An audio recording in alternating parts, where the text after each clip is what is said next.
네, 안녕하세요. 예, 성공경제 포럼 맡고 있는 이장우입니다. 먼저 새해 인사드리겠습니다. 새해 복 많이 받으시기 바라겠습니다. 일곱 번째 해를 맞는 성공경제 포럼은 매년 그 의미 있는 신년 세미나를 개최해 왔습니다. 이번에도 코로나 상황을 반영해서 VIP 회원을 중심으로 온라인 줌 대담 형식으로 꾸며봤는데 저희가 느끼지 못한 그 새로운 면 또 긍정적인 면이 많이 그 관찰이 되는 것 같습니다. 그리고 저 자신이 코로나를 경험하면서 야 이제는 핵심이나 본질만이 남는 이런 그 추세를 많이 느끼고 있고 저희 이 그 대담 형식 이런 그 세미나 형식도 그러한 그 경향이 반영되고 있다고 생각이 됩니다. 이 대담 내용은 공동 주최사인 매일경제신문에서 특집 보도로 공유될 예정이고요. 다시 한번 매일경제의 도움에 다시 한번 감사드립니다. 올해 2021년은 코로나 팬데믹의 두 번째 그 해입니다. 그래서 일찍이 경험해보지 못한 어려움 속에서도 새로운 적응 방식과 기회를 찾아야 할 때라고 생각이 됩니다. 그래서 그 올해 주제는 문화와 기술의 결합을 선정해서 한 해 동안 공부해 나갈 예정이고요. 특히 또 문화와 기술의 결합이라는 주제는 대한민국 경제에 특히 포스트 코로나 시대를 대응하는 매우 중요한 전략이라고 생각합니다. 오늘 이 주제를 가지고 쭉 인사들을 하셨으니까 그 산업, 문화, 정치, 외교 분야에 핵심 역할을 하고 계신 한 10여 분이 모여서 함께 새해 대담 또 덕담을 나누는 시간을 가지기로 하겠습니다. 그렇지만 아마 올해의 그 미래 전망에 대한 가장 그 인사이트 있는 얘기들이 그 오고 가고 할 것으로 생각이 됩니다. 일단 그 이런 세미나에서도 단체 촬영이 된다고 그러네요. 일단 단체 촬영 한번 할까요? 예, 화면 끄지 마시고 잠깐 기다려 주시고요. 포커스 화면에서 캡처를 할 거거든요. 예, 여기서 이제 캡처를 합니다. 포커스 화면이 있죠. 자, 하나, 둘, 셋. 예, 한 번만 더 찍겠습니다. 하나, 둘, 셋. 예. 예, 고맙습니다. 자, 오늘 그 참여해주신 우리 회원님들을 대표해서 우리 새해 덕담을 간단히 우리 다산 남민우 회장님이 간단하게 좀 해주시죠. 예, 새해 사업 전망도 함께 해주시고요. 아유, 무슨 제가 덕담할 적이 됩니까? 왜 갑자기 저를 이따가 시키세요? 회의가 있다고 그러셔가지고. 예, 뭐, 코로나 사태 다들 고생이 많으십니다. 저희도 작년에 좀 많이 힘들었었는데, 계속 좋아지고 있습니다. 작년 3월, 우리 이제 제조업이지 않습니까? 뭐, 네트워크 장비나 제조업이나 이런 것들인데, 보니까 작년에 2, 4분기가 출저점이었던 것 같아요. 그리고 이제 3, 4분기 좋아지고 4, 4분기 계속 좋아졌어요. 그래서 뭐 연간으로 보면은 연초 사업 계획보다는 한 90% 정도, 10% 정도 미달을 하는 상태인데 뭐 그나마 좀 선방을 잘 했다고 생각합니다. 그리고 올해는 많이 좋아질 것 같아요. 그러니까 그 두 가지, 그러니까 지금 보니까 코로나19 맞이해서 중국하고 한국이 특히 잘하는 것 같아요. 특히 제조업 분야에 있어서 리레이팅이라는 주식시장뿐만 아니라 실제 세계 시장에서 한국 기업들이 리레이팅이라는 표현이 맞을 정도로 한 단계 레벨업을 뛰고 있는 것 같습니다. 저도 그거에 편승을 해서 글로벌 시장에서 잘 하고 있고요. 특히 이제 미중 간의 이제 미국에 의한 중국 견제, 사실 우리는 그 수혜주인데요. 그러니까 뭐 중국의 화웨이나 어떤 경쟁업체들을 미국에서 이제 안보 문제, 보안 문제로 눌러주니까 한국 기업들이 굉장히 큰 수혜를 보는 것 같아요. 그래서 올해도 뭐 코로나가 뭐 변수가 남아있긴 하지만 전반적으로 좀 더 나아질 것 같다는 생각이 들고, 이게 위기가 극복이 되면서 또 다른 레벨업의 기회가 온 게 아닌가. 그래서 올해는 굉장히 밝게 보고 있습니다. 우리 제조업 상황이 좀 그렇습니다. 뭐 나쁘진 않습니다. 감사합니다. 새해 아주 반가운 메시지, 예, 예, 박수도 치시는데 예, 새해 아주 덕담으로서 아주 맞습니다. 좋은 소식을 전해주셔서 아주 대단히 감사합니다. 다음은 매일경제 신문사를 대표해서 손현덕 주필님께서 간단히 축사 말씀해 주시겠습니다. 우리 손 주필님은 작년까지 그 매일경제 신문사 대표 역임하시고 지금 이제 주필로 사회적 영향력이 대단히 높은 글들을 쓰고 계시고 특히 최근 그 역대급 우리 신인 걸그룹 에스파 데뷔에 대해서 보통 이 논설위원이나 주필들이 이런 글을 안 쓰는데 헬로 에스파라는 아주 그 인사이트풀한 기고를 통해서 우리 문화와 기술의 결합에 대한 탁월한 견해를 이미 밝히신 바 있습니다. 간단히 축사 부탁드리겠습니다. 예, 매일경제신문의 손현덕 주필입니다. 그 요새 인사말이 바뀌었다 하더라고요. 안녕하세요 이렇게 했는데 제 인사말은 잘 들리세요 이렇게 인사말 한다고 합니다. 이게 줌 회의가 낳은 새로운 풍속도가 아닌가 합니다. 잘 들리십니까? 그 이런 데서 인사말을 하니까 좀 쑥스럽긴 합니다. 이렇게 저기 연단에 서지 않고. 어쨌든 뭐 이렇게 우리 존경하는 이장우 교수님 부탁받고 저도 기꺼이 오늘 이 행사에 축사를 하기로 그냥 결심을 했습니다. 이 성공경제연구소 맡고 계신 우리 교수님, 그 다음에 그 이수만 직할님이 이제 직함이 총괄 PD시대요. 예, 보니까 총괄 PD님. 그 전에 저희 행사 때도 늘 이렇게 뵀었는데 반갑습니다. 그리고 오늘 주제 발표가 김영삼 한국전자기술연구원 원장님, 그 다음에 그 이근 한국국제교류재단 이사장님 다 수고해 주시고 나머지 참석한 분들도 전부 다 이렇게 환영을 합니다. 그 저희 신문사가 작년 5월 25일인데요. 세계적 석학이라고 하는 그 하버드 대학교의 니얼 퍼거슨을 인터뷰한 적이 있습니다. 그때가 이제 코로나가 1차 확산이 어느 정도 멈추고 진정세로 이렇게 접어들었을 텐데요. 저희가 이렇게 물었습니다. 이제 경제가 다시 오픈하고 포스트 코로나를 준비하는 국가가 많은데 뭘 해야 할까요? 이런 질문이었는데요. 그 퍼거슨 교수의 대답이 바로 나오는데 아주 단호했습니다. 그 대답이 그냥 아주 짧은 한 문장입니다. 포스트 코로나는 없다. 이런 대답이었습니다. 포스트 코로나와 함께 살아야 한다면서 포스트 코로나가 아니라 위드 코로나다. 이게 코로나다. 작년 5월 29일 날 저희 인터뷰할 때 대답인데 참 지금 와서 이렇게 생각을 해도 참 인사이트 있는 그런 대답이었던 것 같습니다. 지금 어제 정부가 발표를 했습니다만 이제 백신 전쟁을 벌이고 있습니다. 백신을 개발하는 전쟁, 백신을 또 도입하는 전쟁, 그 다음에 이제 접종하는 전쟁이 다음 달부터 이렇게 벌어질 텐데 정말 우리가 알아야 될 중요한 사실이 하나 있는 것 같습니다. 그거는 백신이 코로나의 완전 종식을 가져올 수 없다는 그런 점이 아닌가 싶습니다. 지금까지 지구상에 수많은 전염병이 발생했는데 이 전염병 중에서 종식된 거는 단 하나밖에 없습니다. 그게 천연두입니다.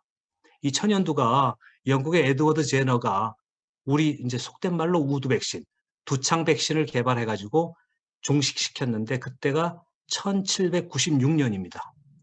근데 이 병이 종식되는 공식 종식을 선언한 해는 1980년 5월입니다. 그때 이 전 세계 의료진이라든지 그 전 세계 인류가 박수를 쳤습니다. 마지막 환자가 인도에 있었는데 그 인도의 어린 여자를 치유하고 나서 있다가 이제 우리는 인류상 이 지구상에서 천연두라는 질병은 없어졌습니다. 이렇게 공식 선언했거든요. 그때가 80년도니까 무려 전염병이 발생한 지 한 200년 가까이 된 후인데 지구상에서 전염병 중에서 종식된 게 딱 하나. 이제 곧 이어서 아마 소아마비가 종식될 거라고 합니다. 소아마비가 거의 종식됐는데 아직도 국지적으로 질병이 발생하고 있고 그래서 우리는 결국 이 코로나와 더불어 살아야 되는 그런 운명이 아닌가 싶고 그런 의미에서 오늘 성공경제연구소가 주관하는 포스트 코로나 시대의 미래 대응 여기서 다방면에서 저희가 좋은 아이디어가 많이 나올 것 같고 저도 이 세미나에서 계속 들어가 있으면서 슬기로운 코로나 생활에 대해서 한 수 배우고자 합니다. 좋은 말씀을 잘 듣겠습니다. 감사합니다. 예, 감사합니다. 예, 그 축사 중에 그 꼽힐 만한 아주 인사이트풀한 축사를 해주셔서 예, 많은 도움이 되겠습니다. 바로 그 세 분의 발제자를 모시겠고요. 먼저 첫 번째 발제자를 모시겠습니다. 그 이수만 SM 총괄 프로듀서님을 모시겠고요. 예고한 대로 포스트 코로나 시대의 K-팝의 성장 전략에 대해서 말씀을 해봐 주시겠습니다. 근데 사실은 이 주제는 우리 K-팝의 그 미래 전략이기도 하고 모든 국민들의 관심사가 아닌가 생각이 듭니다. 그래서 올해 K-팝 산업, K-팝 콘텐츠가 어떻게 발전을 할 수 있을지를 우리가 들을 수 있는 아주 좋은 기회라고 생각이 됩니다. 이수만 프로듀서님 모시겠습니다. 네, 안녕하세요. 프로듀서. 아까 말씀 들은 대로 저희 프로듀서들이 점점 많아져서 SM에서는 저를 총괄 부르고 있습니다. 이수만입니다. 2021년이 벌써 됐고요. 신축년 새해 복 많이 받으시기 바랍니다. 이렇게 화상을 통해서 대담을 진행하는 풍경이 뭐 너무 요즘 익숙해져 가지고 아까 말씀하신 대로 잘 들리세요? 그리고 잘 보이세요? 그렇게 여쭤봐야 될 것 같습니다. 오늘 함께 해주시는 모든 분들 뭐 항상 건강하시기를 기원하고요. 저는 이번에 이번 신년 세미나를 통해서 포스트 코로나 시대에서의 문화 콘텐츠를 어떻게 좀 더 성장시켜 볼 수 있을까 이런 이야기를 해보려고 했는데 포스트 코로나가 없을 것 같다고 말씀하셨으니까 저도 거기에 동의합니다. 사실 어느 정도 동의를 하고 완전히 없어지는 것은 좀 어려운 상황이로구나 이렇게 말씀 들으면서 그렇게 생각하고 애초에도 좀 금방 끝나지 않을 것 같다고는 했었는데 지금도 뭐 11월이나 돼야 조금 뭐 전체적인 면역이 좀 일어나는 상황이 되지 않을까 한다 그러면 내년에도 쉽지 않지 않을까. 올림픽은 어떻게 되고 또 내년 동계올림픽 베이징은 어떻게 되고 저도 거기서 뭔가 일을 해야 될 것 같은데 다시 계획을 세워야 되지 않을까. 오늘 좋은 말씀 들었습니다. 우리 갑자기 정말 닥친 그런 팬데믹 상황에서 많은 변화를 겪고 우리가 지금 살아가고 있고 또 그러면서 새로운 역사를 또 쓸 수 있는 건 아닐까. 저희는 그렇게 생각합니다. 문화산업, 뭐 이거는 모이지 않으면 안 되는 건데 그런 변화에 맞춰서 새로운 형태로 또 사실은 변화하고 또 진화해가고 있습니다. 코로나 이전의 시대에서 우리는 뭐 직접 보면서 그냥 콘서트 많이 하고 결국 우리가 공감하고 교류하는 삶을 전 세계적으로 가질 수 있는 기회도 있었지만 그거보다는 역시 여전히 직접적으로 모여서 그런 시대에 살다가 이제 언택트 시대로 변화되면서 온라인을 기반으로 한 교류와 네트워킹 시대로 변환되고 있습니다. 앞으로의 시대에는 컨텐츠와 네트워킹의 시대라는 것은 분명히 점점 더 분명해지는 것 같습니다. 그러다 보니까 삶의 방식 같은 거 많이 바뀌고 문화산업도 또 정말 오프라인을 기반으로 한 공연이나 이벤트 전부 취소되면서 코로나 상황에 맞춘 빠른 대안이 필요하게 됐습니다. 그래서 우리 이미 뭐 작년이지만 4월서부터인가요? 우리 공연이 전부 취소됐던 게 또 무기한 연기되는 상황에서 저와 SM은 세계 최초로 새로운 공연을 한번 해보자라고 그런 것을 미리 준비했던 건 아니었는데 사실은 이 온라인으로 이제 컨텐츠의 시대로 들어가기 때문에 온라인에 맞는 컨텐츠인 콘서트를 준비하자고 했던 것이 올해 1월 달에 처음 전 세계 최초로 했던 비욘드 라이브를 여러분들에게 선보이게 되었습니다. 작년에는 유료 콘서트로 우리가 전 세계에서 최초로 미국이나 어디 다른 데가 아니고 우리나라에서 언택트 콘서트를 처음으로 전 세계적으로 시작하게 되었었다는 것은 어찌 보면 뭐 언제나 미래를 준비하지 않으면 안 되는 또 4차 산업혁명에 맞춰서 새로운 형태의 공연도 미리 준비하고 그런 게 있었기 때문에 가능했는데 그거를 빨리 동원시켜서 우리가 비욘드 라이브라는 것을 시작을 했고 그것이 우리 이장우 교수님 맨날 말씀하시는 fast follower가 아니고 이제 first mover로서의 한국이 돼야 되지 않겠는가. 더군다나 컨텐츠 시대이기 때문에 우리로서는 컨텐츠를 선보이는 그런 콘서트 또 직접 만나는 것은 굉장히 중요했는데 어쨌든 세계 최초로 비욘드 라이브를 그것도 유료로 하기 시작하면서 저희가 리딩했다라고 자부할 수도 있는 그런 일을 시작하게 됐습니다. 그러다가 올해 이제 1월 달에 처음으로 그 비욘드 라이브를 무료로 여러분들에게 보이게 됐죠. 우리 그 세계 최대의 음악 시장이자 또 공연 시장인 그 미국 할리우드이 아니고 대한민국의 SM 엔터테인먼트에서 시작이 되었다는 것이 많은 전 세계의 그 엔터테인먼트 업계 사람들이 굉장히 관심을 가져줬던 것 같습니다. 그것도 또 저희가 무료로 했었다는 거 나중에 다시 조금 더 말씀드리겠지만은 그 비욘드 라이브는 저희가 언택트 콘서트였기 때문에 그 최첨단 증강현실인 AR 또 디지털 뭐 인터랙션 아트워크 등 오프라인 공연에서는 좀 경험할 수 없는 그런 우수한 기술력도 또 더해줬고 콘서트를 전 세계 실시간 뭐 중계를 하는 그래서 저희는 도리어 좋은 기회가 아닌가 우리에게 주어진 왜냐하면 공간적으로 또 물리적으로 시간 제약 같은 것이 없는 시대로 지금 들어갔거든요. 그러니까 관객들이 저희가 하면 전 세계가 그냥 동시간대에 볼 수 있게 됐다는 것. 이것은 저희한테 주어진 굉장한 찬스가 아닌가 저는 그렇게 생각합니다. 그 오프라인 공연 중심이었었는데 이런 새로운 패러다임을 제시했다는 것이 굉장히 좋은 평가를 받기도 했습니다. 또한 우리는 현재 코로나뿐만이 아니고 또 다른 질병, 뭐 기후 변화 등 아까 얘기한 그런 것들이 계속 발생할 수 있다는 걸 생각해 봤을 때 저희는 어쩌면 이렇게 만나가지고 꼭 이렇게 하는 우리가 멀리 미국까지 가야 되고 실제로 그 가수를 해보면 일본하고 한국만 하는데도 물리적인 시간이 굉장히 모자랍니다. 또 우리가 그러면 한국하고 또 중국만 하자. 또 한국하고 미국만 하자. 거의 이렇게 정해진 시대였었는데 4차 산업혁명 시대를 거치면서 이 코로나 시대를 맞이하면서 전혀 새로운 것에 우리가 접하게 되면서 기술의 발전에 따라서 우리 라이프 스타일도 정말 이렇게 많은 변화가 생각되면서 제가 생각하는 그 미래 세상이 새롭게 또 열리는 게 아닌가.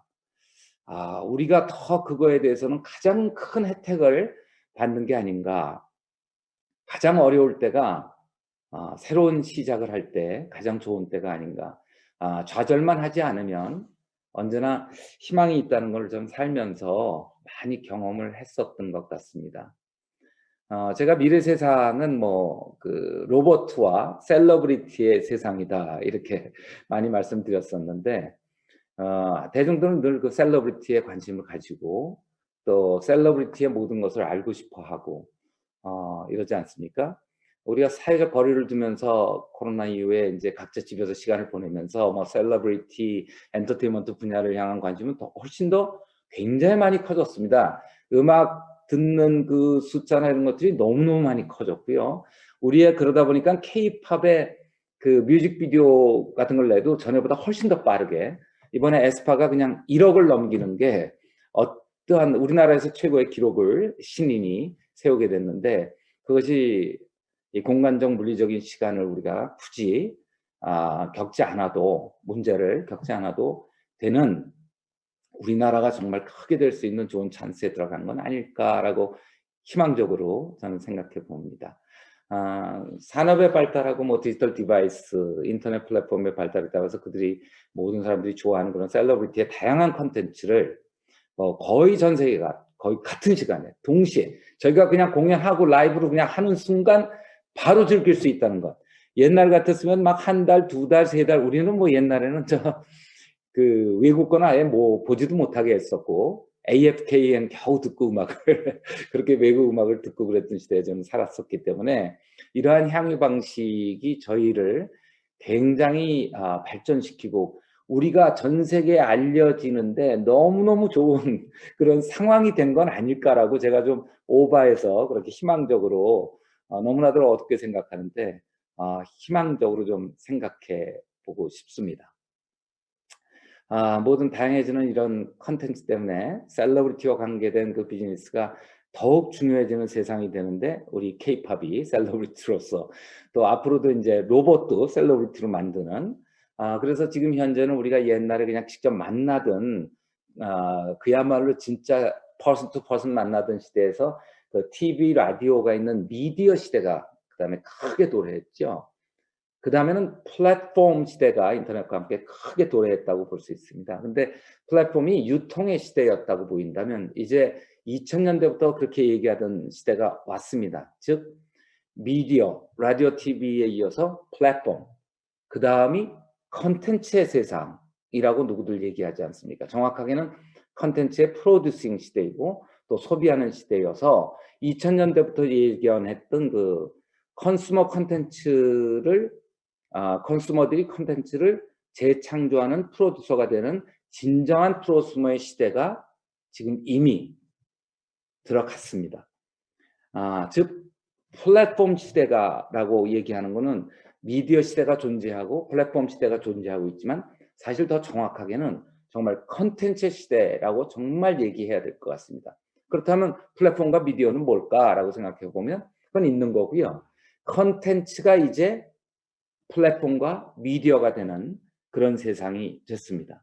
이럴 때 우리가 K-팝이 전 세계에 알려지고 있고 점점 더 각광을 받고 있는 이런 시대에 우리나라가 아시아, 더 나아가서 전 세계를 이끌어가는 프로듀서를 배출하는 그런 우리나라는 그런 프로듀서를 배출하고 프로듀싱을 잘하는 사람들이 있는 그런 미래의 나라가 우리나라가 되었으면 합니다.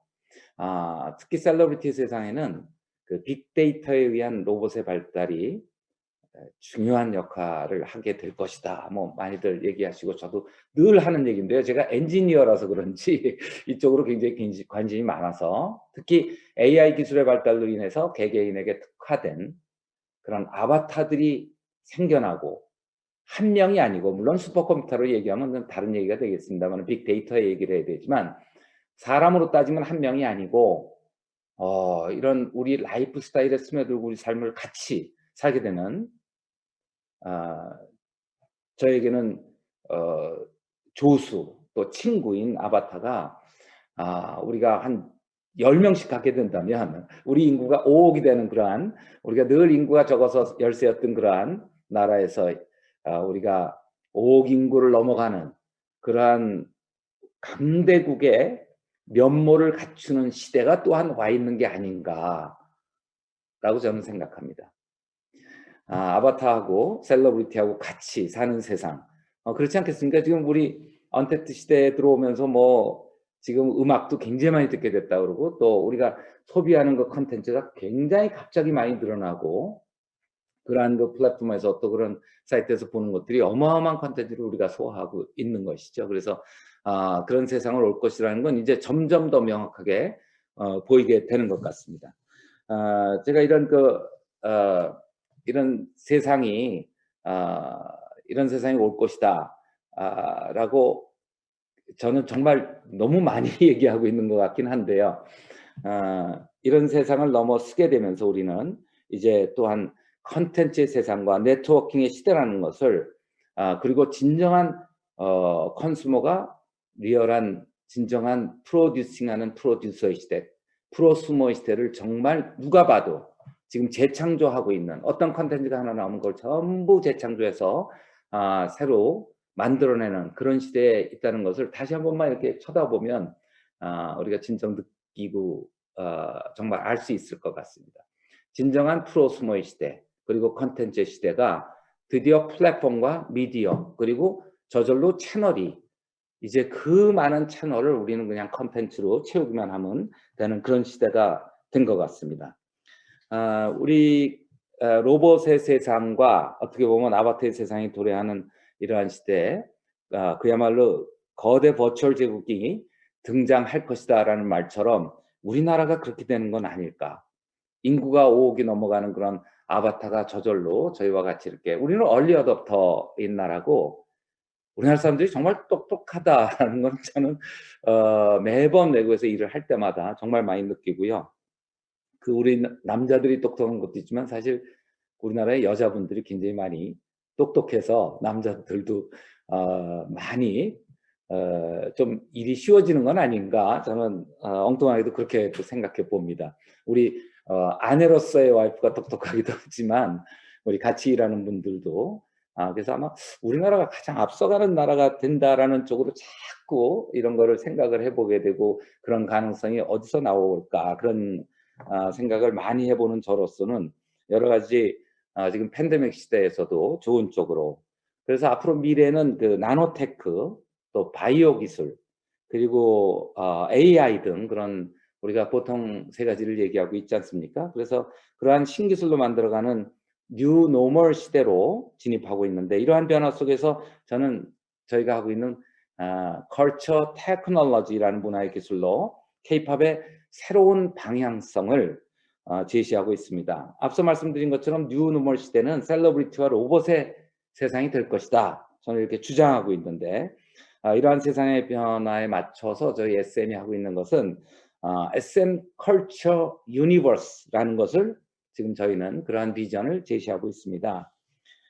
컬처 유니버스라는 것, CT를 기반으로 해서 SMCU를 구축해 나가기 위해서 다양한 프로젝트를 선보일 건데요. 바로 그 중에 하나가 에스파였었습니다. 작년에 4명의 현실적인 사람의 멤버하고 4명은 플래치라고 하는 버추얼 세상에 사는 4명이 같이 데뷔를 한 8명의 멤버이지만, 아마 올해 말쯤 가면은 인간은 없는 그런 버추얼 아바타, 우리는 I라고 불리우는데 에스파가 현실에 있다면 아이에스파, 따라서 카리나, 윈터 이렇게 4명이 있다면 이쪽으로는 아이카리나, 아이윈터, 아이지젤, 아이닝닝 이렇게 있는 그러한 멤버를 우리가 여러분들에게 선보였었습니다. 또한 그들끼리는 서로 AI 브레인을 갖고 있기 때문에 서로 소통할 수 있고, 또 이것이 우리가 만든 게 아니라 저절로 만들어진 그러한 아바타라는 것에 우리가 세계관을 만들고 있습니다.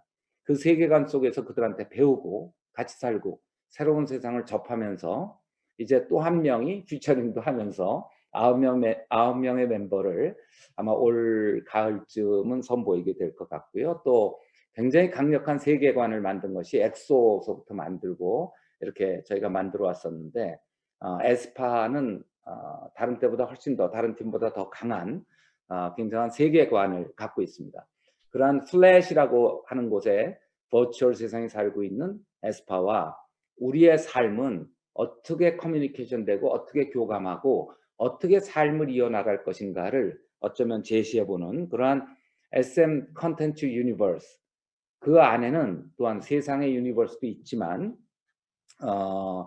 앞으로는 우리나라의 SM에 있는 가수들끼리 새로 컨텐츠를 유니버스에서 만든 슈퍼 M 같은 팀만 있는 것이 아니고, 이제 일본에, 또 중국에, 또 다른 나라에 있는 그러한 유명한 가수들과 함께 다 같이 모여서 이러한 컨텐츠 유니버스를 만드는 그러한 컬처 테크놀로지를 저희가 선보이고 여러분들에게 보여드릴까 합니다. 그야말로 우주의 현실 세계를 무대로 하는 그러한 더욱 넓은 우주관도 있지만, 또 버추얼적인 우리의 진짜 앞으로의 계속 우리가 겪어나가야 되는 그러한 아바타의 세상을 저희가 먼저 선보였으면, 그것은 이제 fast follower가 아니고 first mover로서 여러분들에게 새로운 세상을 올해 제시할 수 있는 한국이 되었으면 좋겠습니다.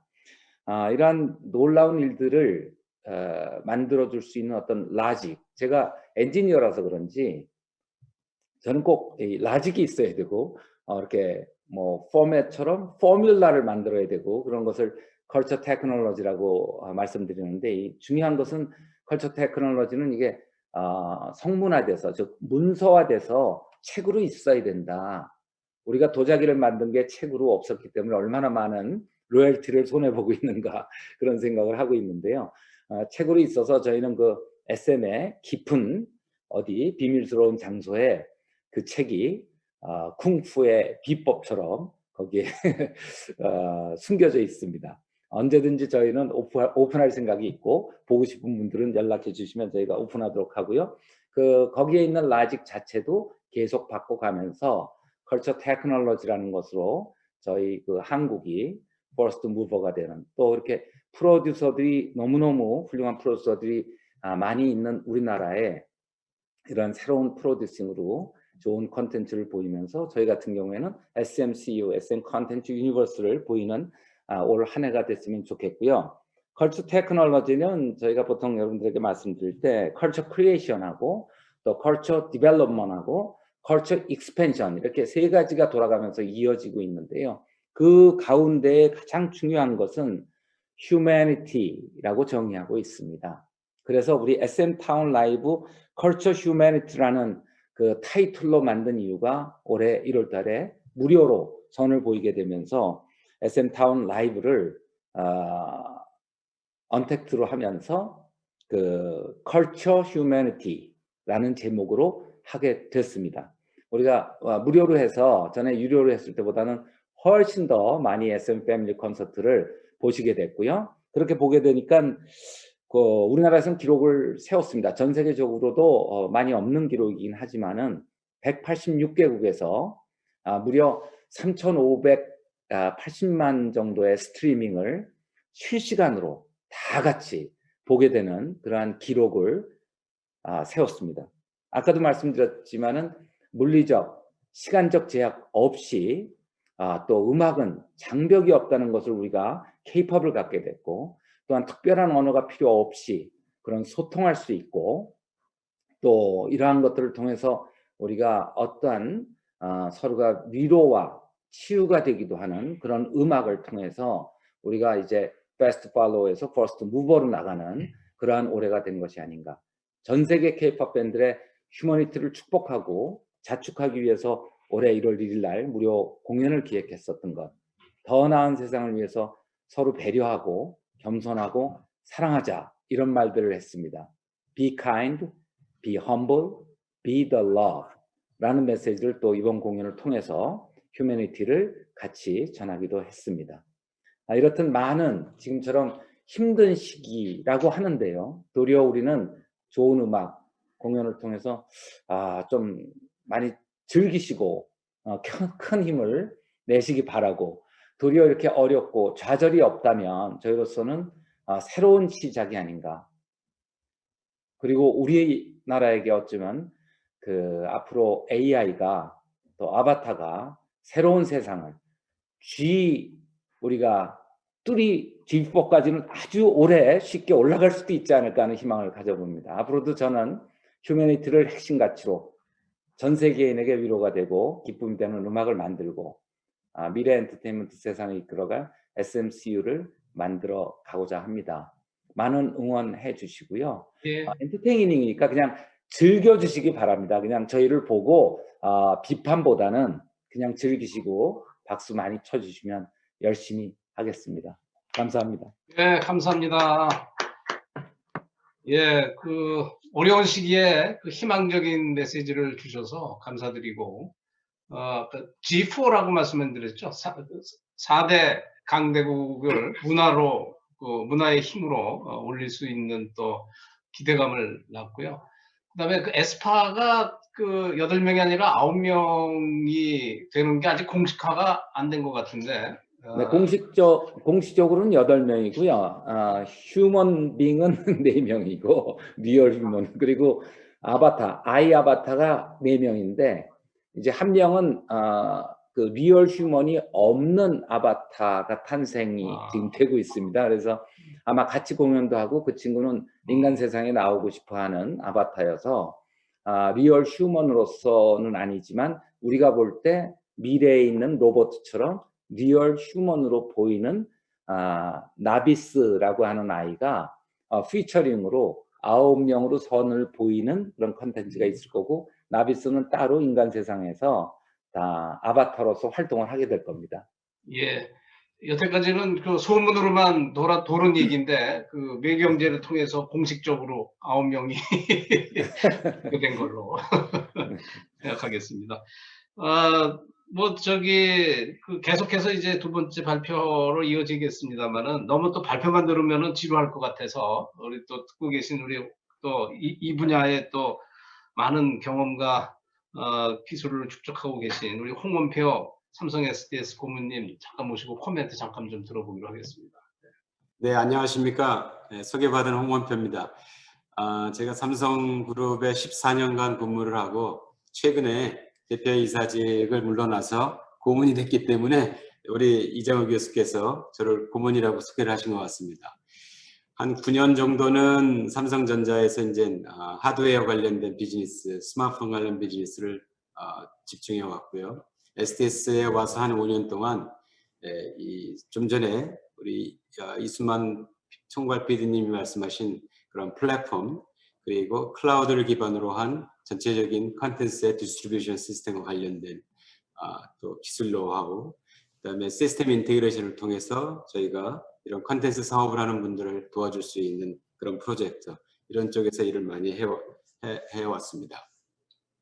뭐 제가 AI 얘기를 조금 드리려고 했었는데 워낙 이 컨텐츠 분야의 AI 얘기를 이수만 회장님께서 해주셨기 때문에 저는 그 부분은 다시 얘기할 필요는 없을 것 같고요.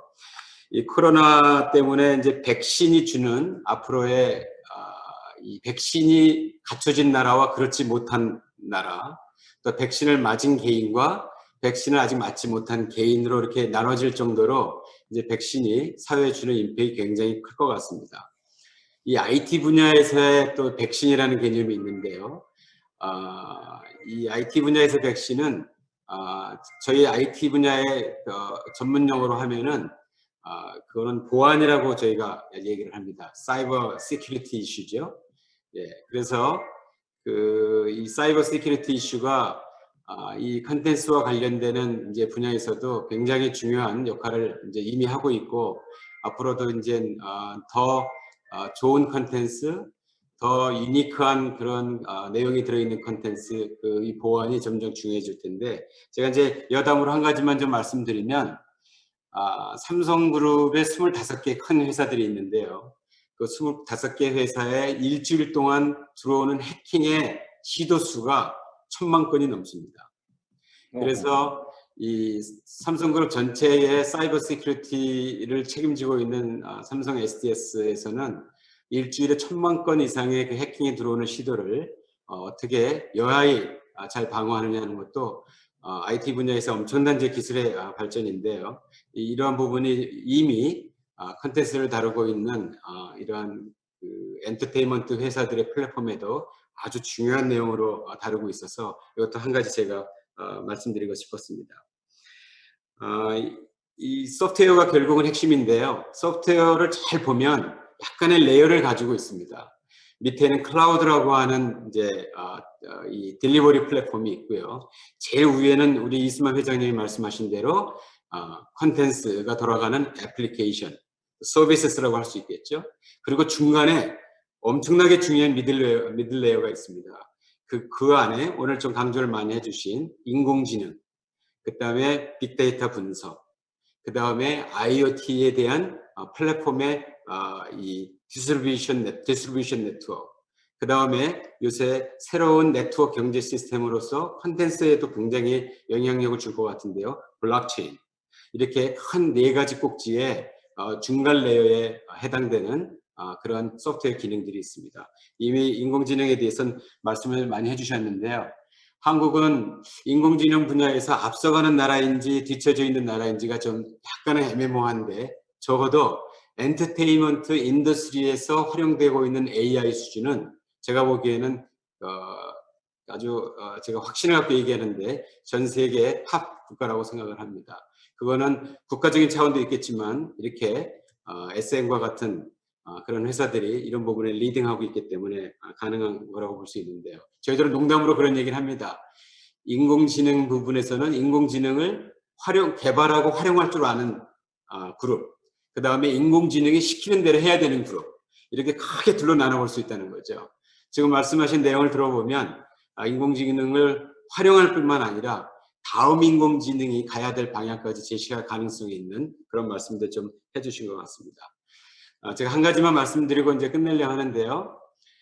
최근에 제가 대표이사로 있으면서 작년에 있었던 일인데요. 이런 디지털 컨텐츠가 점점 방대하게 이제 만들어짐에 따라서 이런 거를 담아놓는 데이터베이스가 당연히 있어야 되는 거고요.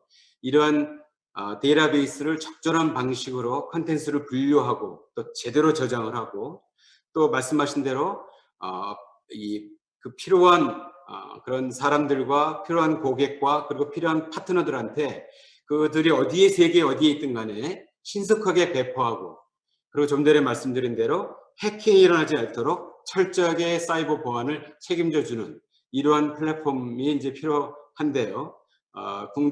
국내 또 굴지의 그 엔터테인먼트 컴퍼니가 저희 삼성 SS의 디지털 컨텐츠 매니지먼트 플랫폼이라는 구축을 저희가 의뢰를 했고 저희가 1년 동안에 같이 코웍을 하면서 방대한 아주 고도의 플랫폼을 구축해서 지금 활용을 하고 있습니다.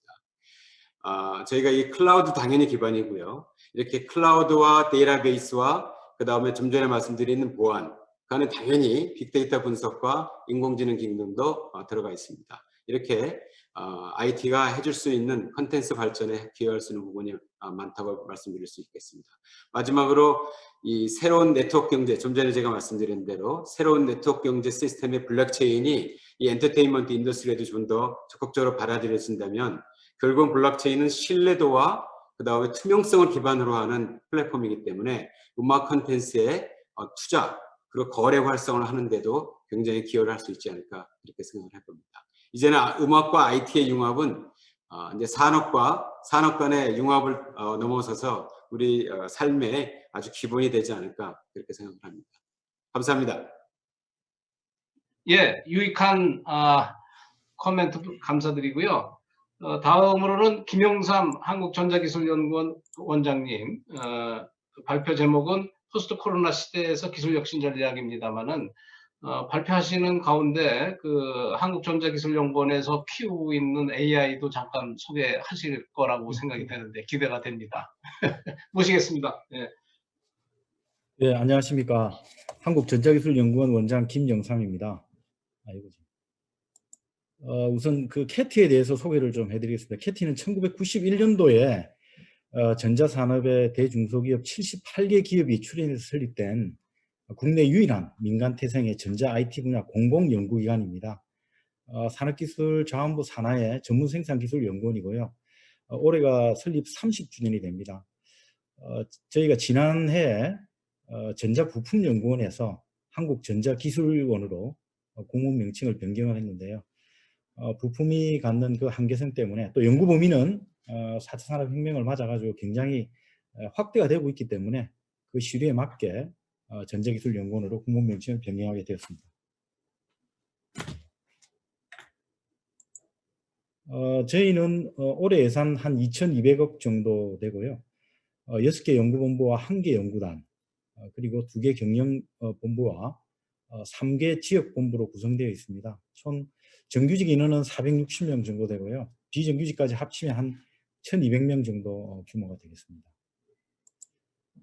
저희가 그 출연료 포함해서 전국 41개 공공연구기관 중에 스탠딩을 보니까 예산 규모로 한 7번째 정도 예산 규모를 가지고 있습니다.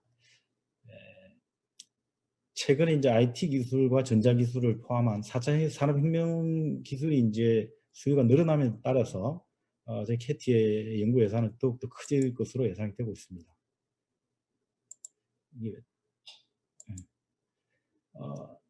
저희 캐티는 그 4개의 기반 기술과 5개 응용 기술을 중심으로 4+5 전략 기술을 중점적으로 육성을 하고 있습니다. 4대 기반 기술은 첨단 소재, 스마트 센서, IoT, AI 기술 되겠으며 5대 응용 분야는 자율주행, 스마트 제조, 친환경 에너지, 특히 이제 실감 미디어, 지능형 디바이스 쪽에 저희들이 전략적으로 육성을 해 나가고 있습니다. 앞서 저희가 그 기업들이 출연해서 만들었다고 말씀을 드렸는데요. 그 정부 출연료하고 다른 점을 좀 말씀을 드리면 나사에서 정한 TRL, 테크니컬 레디니스 레벨이죠. 기술 성숙도를 보면 이 정부 출연연 같은 경우 주요 기초 연구에 많이 집중이 되어 있습니다. 근데 캐티는 저희 30년 동안 그 기업과 같이 하면서 연간 약 600여 개의 기업과 공동으로 R&D를 추진하면서 주로 상용화 단계에 저희 연구를 집중하고 있습니다. 그래서 기업이 현장에서 출발하는 R&D를 강조를 하기 때문에 투입에 비해서 효율이 떨어진다는 소위 코리아 R&D 패러독스를 타파하는 데 앞장서고 있습니다.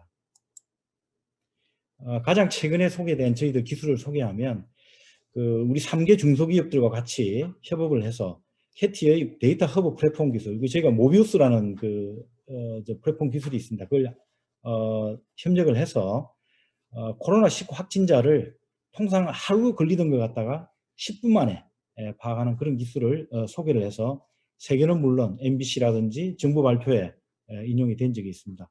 또 저희들이 이제 애트리하고 저희하고 많이 헷갈리시는데, 애트리는 여러분 아시아 CDMA 휴대폰 개발에 성공했던, 저희들은 그 당시 전 세계 3분의 2가 사용하던 GSM 폰 방식의 휴대폰을 캐티가 개발했고, HDTV 쪽에서도 저희들이 선구적으로 개발함으로써 우리 굴지의 우리 전자기업들이 세계를 호령하는데 크게 기여했던 점 말씀을 드립니다.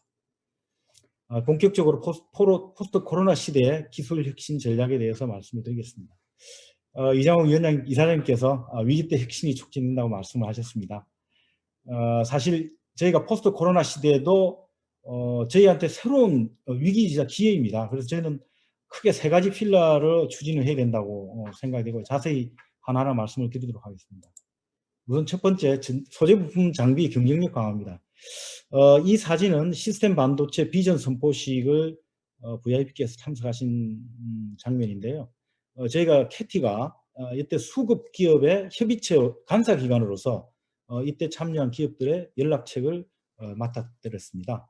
바로 이 내용과 관계된 내용입니다. 사실 우리나라의 반도체 산업 세계 1등입니다. 아시다시피.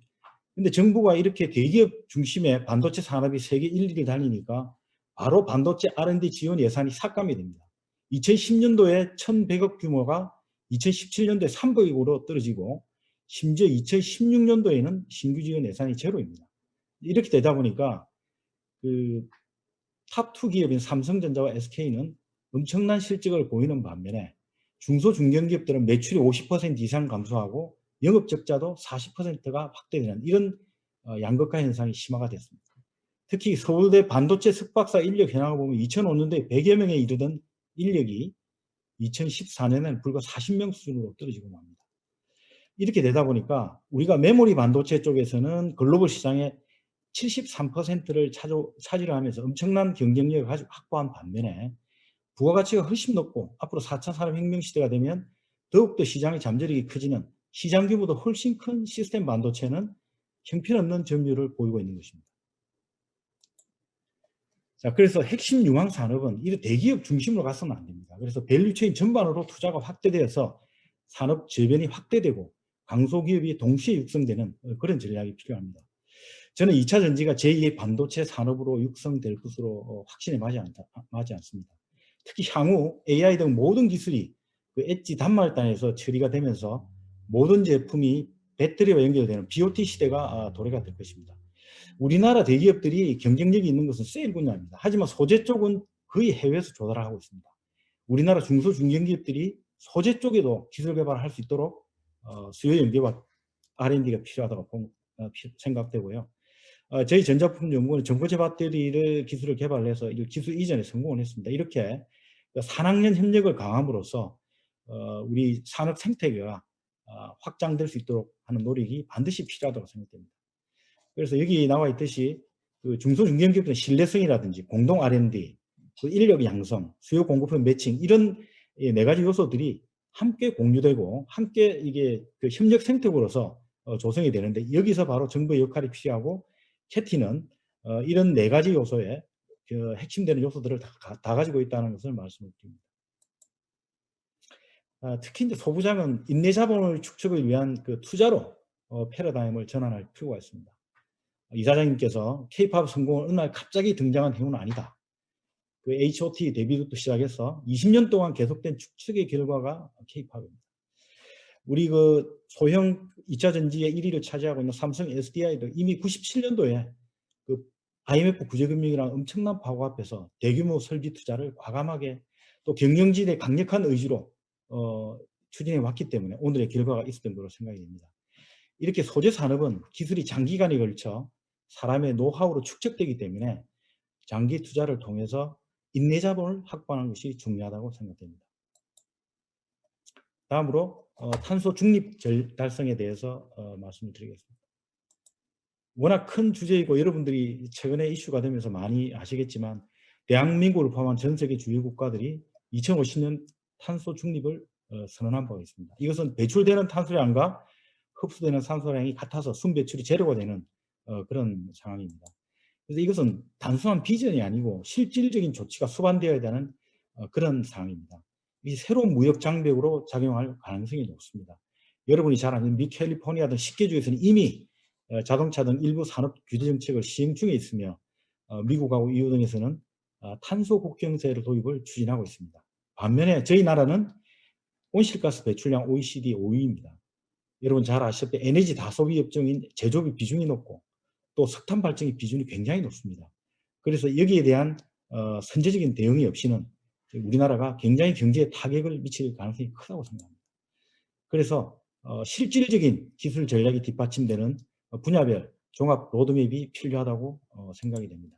다행히 정부는 금년 내에 탄소 중립을 위한 R&D 기술 로드맵을 발표할 계획으로 있고 국회에서도 탄소 중립에 관한 4개 법안을 세계에서 7번째로 금년 중에 추진할 계획으로 있다는 소식이 전해집니다. 저희 연구원도 이 탄소 중립에 관련된 여러 가지 기술이 있기 때문에 국가 R&D 전략 수립에 최선을 다해서 참여하겠다는 것을 말씀드립니다. 마지막으로 디지털 전환 촉진입니다. 이 사진은 VIP께서 2019년도에 저희 캐티의 스마트 제조 혁신센터를 방문하셔서 제조업 르네상스 비전 선포식을 선포하던 장면입니다. 이때 제조업 르네상스 비전을 선포하면서 우리나라가 제조업 4대 강국으로 도약한다는 비전을 야심차게 발표를 한 바가 있습니다. 그러기 위해서는 바로 디지털 전환이 필요합니다. 디지털 전환은 4차 산업혁명 시대 기업의 생존과 번영을 결정짓는 필수 조건이라고 생각됩니다. 디지털 전환은 데이터, 네트워크, AI 등 소위 DNA 기술을 적용해서 기존 산업의 비즈니스 모델을 변화시키거나 새로운 비즈니스 모델과 가치를 창조하는 것입니다. 이 디지털 전환이 되면서 이 전통 산업 간의 경계가 모호해지는 빅 블러 현상이 심화되고 있습니다. 디지털 전환에 따라서 시장 환경도 급속히 변하고 있습니다. 새로운 개념의 혁신 제품과 서비스가 등장하고 기술 발전이 가속화되고 모든 산업 분야에 DNA가 기반 기술로 적용되기 시작했습니다. 그래서 이제는 하나부터 10까지 우리가 R&D를 하겠다는 인하우스 R&D의 개념에서 벗어나서 외부와 연결하고 외부로부터 필요한 기술을 사오는 C&D와 B&D 개념의 어떤 그런 기술 개발 전략이 필요하고 특히 우리나라가 약한 이업종 기업 간 네트워크와 매치메이킹이 활성화되어 있습니다. 특히 문화 쪽에서도 기술과의 접목을 통한 새로운 발전 전략이 필요하다고 생각됩니다. 하지만 이런 디지털 전환을 위해서는 도메인 지식이 굉장히 중요합니다. 이수만 총괄 PD님께서 말씀하셨지만 도자기공을 예를 드시면서 말씀하신 내용이죠. 우리가 갖고 있는 것, 또 직원이 갖고 있는 기술 이런 것들을 성문화하고 교육을 통해서 전수하고 그래야 컬처 테크놀로지가 지속될 것이라고 말씀하십니다. 이미 2011년도에 말씀하신 내용입니다. 그래서 우리가 디지털 전환을 하려고 그러면 이런 도메인 지식, 암묵적인 지식, 암묵지가 굉장히 중요하고 이 암묵지를 데이터화하는 기술이 바로 데이터 제조업에 있어서 필수적인 디지털 전환의 요소가 되겠습니다. 특히 소부장, 이 뿌리공정과 같은 기술자나 숙련공들의 장인정신과 노하우가 이 중요한 분야가 될 것으로 기대가 됩니다. 그래서 다음 말씀드리겠습니다. 엔터테인먼트와 미디어도 DNA에 만나서 디지털 전환이 활발하게 논의가 되고 있습니다. 메타버스는 그 메타, 추상이라는 접두어와 유니버스의 합성입니다. 그래서 이것은 현실과 상호작용하는 4D의 가상세계를 말씀하는 건데요. 그 엔비디아의 CEO 젠슨 황이 2020년도에 메타버스가 오고 있다 이런 발언을 통해서 굉장히 이제 요새 부상이 되고 있는 개념입니다. 엔비디아는 특히 현실을 시뮬레이션 해가지고 메타버스로 구현하는 클라우드 플랫폼인 옴니버스도 2020년도에 발표한 바가 있습니다. 그런데 놀랍게도 우리 SM 엔터테인먼트의 이수만 회장님께서는 2011년도에 이미 정보기술을 기반으로 현실과 가상세계 경계를 초월해서 아티스트를 연결하는 세계관의 가상국가를 말씀하셨고 오늘은 또 말씀드렸겠지만 여러분들 컬처 유니버스 또 콘텐츠 유니버스까지 이 확장되는 그런 개념을 또 말씀을 해주셨습니다. 굉장히 참 선구적이고 우리나라 문학에 있어 정말 보배 같은 존재가 아닐 수 없음을 제가 오늘 발표를 통해서 다시 한번 확인을 했습니다. 감사합니다. 메타버스를 구현하기 위해서는 일단 기술과 문화가 서로 만나야 됩니다. 저희가 많은 기술은 아니지만 캐티가 가지고 있는 문화융합 기술에 대해서 간단히 소개해 올리겠습니다. 먼저 캐티 대표 기술은 AI 컴패니언 기술입니다. 이 AI 컴패니언 기술은 일상생활에 가던 데이터를 갖다가 AI로 분석을 해서 우리가 필요한 정보나 서비스를 제공하는 그런 역할을 하고 있습니다. 우리 AI 스피커라고 하는 데서 주로 음성만 인식하게 되는데요. AI 컴패니언은 영상도 인식하고 그래서 그 사람들의 의도와 상황도 해석함으로써 복잡한 대화까지 해결할 수 있는 그런 기능을 수행하고 있습니다. 그러면 우리 AI 컴패니언을 불러서 소개를 한번 들어보도록 하겠습니다. AI 컴패니언 나와주세요. 네, 원장님. 감사합니다. 안녕하세요. 여러분 제 목소리 잘 들리시나요? 저는 캐티 인공지능 비서 컴패니언이에요. 저는 오른쪽 구성도에 보시는 것처럼 아주 다양하고 복잡한 인공지능 기술들이 실시간으로 연동해서 구동되고 있어요. 많은 연구진들이 수년을 연구해서 저를 만들어주셨어요. 왜냐하면 제가 태어나기 위해서는 인공지능 음성인식과 합성, 감정인식, 언어처리, 얼굴인식, 시각정보인식, 대화처리 기술들이 실시간으로 처리되고 합성되어야 하거든요. 이런 인공지능 기술들은 문화기술 서비스를 위해서 대화를 통한 콘텐츠 추천 및 검색 서비스, 그리고 문화행사 및 스타 연관정보 제공 및 질의응답 서비스에 필요한 핵심 기술이죠. 사람과 이야기하듯 자연스럽게 대화하는 과정에서 인공지능이 사용자의 의도와 질문의 의미를 정확히 파악해서 필요한 정보와 콘텐츠를 추천하는데 인공지능 기술이 사용될 수 있어요. 더 자세한 기술이 궁금하시면 캐티 인공지능 연구센터를 방문해주세요. 제가 기다리고 있을게요. 감사합니다. 이처럼 사람에 가까운 AI 컴퍼니의 기술은 실생활에서도 물론 메타버스에서 가상 공연을 통해서 가상 인간 역할을 할 수 있을 것으로 그렇게 기대가 됩니다. 다음은 4D 아바타 기술입니다. 왼쪽에 보시는 영상은 2016년도에 마이크로소프트가 구현한 MR 복합 영상 기술을 활용한 홀로포테이션에 대한 컨셉 개념입니다. 오른쪽은 멀리 떨어져 있는 사람들을 하나의 공간에 모두 모이게 해서 진짜 사람처럼 구현하게 하는 캐티의 4D 아바타 기술입니다.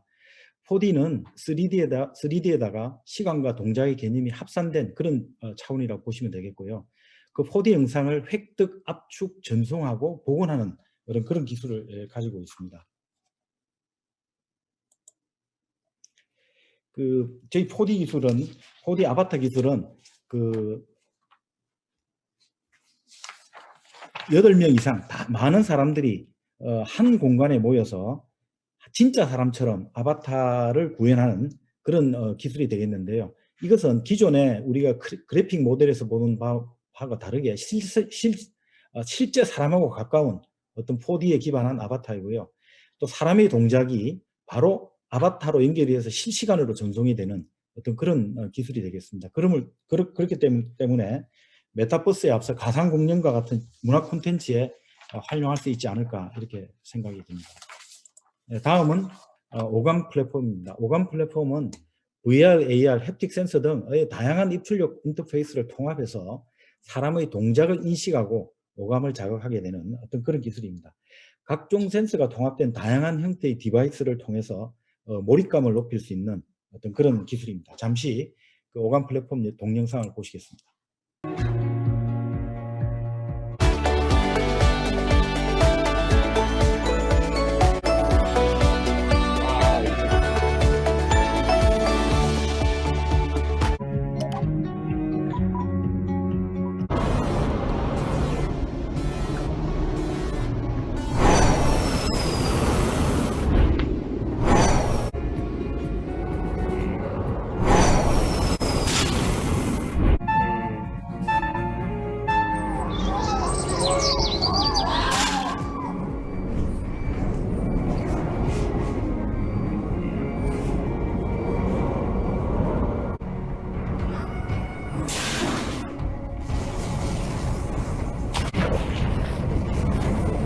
바다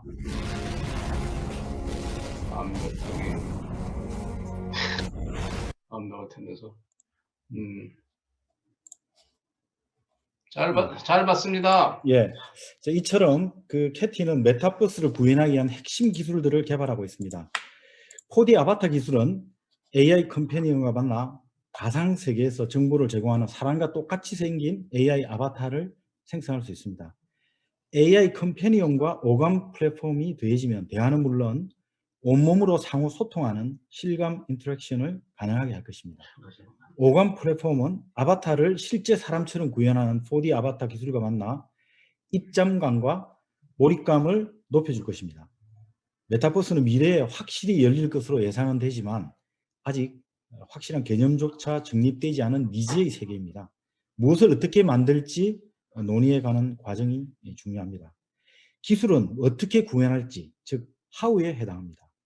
가상세계에 무엇을 담아낼지, 즉 화학을 구상하는 것은 문화의 영역입니다. 기술과 문화가 활발히 교류해야 하는 이유입니다. 특히 우리나라는 기술과 문화에 모두 강점을 갖추고 있기 때문에 더욱 큰 시너지가 날 것으로 기대가 됩니다. 앞으로 캐티도 메타버스를 앞장서 구현하기 위해 엔터테인먼트 미디어를 포함한 문화계와 만남을 더욱더 확대해 나갈 계획입니다. 그럼 이것으로 코로나 시대 기술 얘기 전략을, 이 마지막 장면은 지난해 우리 캐티에서 했던 성공기술 포럼 사진입니다. 네, 감사합니다. 예, 감사합니다. 예, 아유, 예, 캐티가 이렇게 멋진 기술을 가지고 있는 그 사실을 저도 정확하게 잘 몰랐네요. 예, 발표 감사드리고, 여러 가지로 또 기술적인 측면에서 우리나라에 희망을 주고 계십니다. 세 번째 발표에 앞서서 그 김영삼 원장님 말씀에 대해서 그 한국 기술 혁신의 사안 증인신 우리 김덕영 KMW 회장님 잠깐 간단히 좀 들으신 소감을 좀 코멘트 좀 해주시죠. 예, 우리나라 5G 기술을 책임지고 계신 우리 KMW 김덕영 회장님, 이 기술 발표에 대해서 한 말씀 해주십시오. 네, 안녕하세요. KMW 김덕영입니다. 하여튼 작년에는 제가 참석을 못했고요. 올해 이렇게 해가지고 또 이장우 교수님 또 참석하라고 그러셔가지고 참석하면서 저는 아까 이승환 회장님이 엔지니어라고 하셨는데 정말 저는 올해가 이제 만 30년 혼자 직원 한 명 데리고 시작한 게 30년 전인데 벌써 30년 돼가지고 근데 아직도 정말 저는 뼛속까지 엔지니어를 한 연구실에서 아침부터 저녁까지 그냥 보내고 있습니다. 최근 들어서 아까도 어떤 말씀드렸지만 1년이면 해외 출장을 갔다가 엄청 많이 가지고 아마 칼에 대한항공에 제가 연간 하는 매상 올려주는데 매출 올려주는데 굉장히 기여를 많이 했는데 작년에는 단 한 차례도 비행기 안 타고 출장을 못 다녔는데요. 참 이게 언제까지 이렇게 될지는 모르겠습니다만은 최근 들어서 작년 2019년도는 그래도 굉장히 저희 회사도 실적이 좋았는데 작년 2020년도에는 매출이 거의 한 50% 가까이 떨어졌어요. 저희가 주로 하는 거는 이동통신 단말기 쪽은 아니고 기지국 장비 쪽을 하고 있는데요. 하여튼 작년에 코로나 때문에 그런 거로 다 이해를 하고 있습니다만 5G 기지국 건설에 들어가는 장비나 이런 것들이 굉장히 전 세계적으로 안 되면서 수출도 안 되고 내수도 많이 줄고 해서 매출이 많이 줄었습니다. 그런데도 불구하고 작년 그렇게 매출이 줄고 또 매출 줄면 당연히 이익도 줄고 하는 거니까 회사 주가가 많이 빠져야 정상인데 아까 이 교수님 말씀대로 주가가 전혀 2019년도에 비해서 빠지질 않았어요.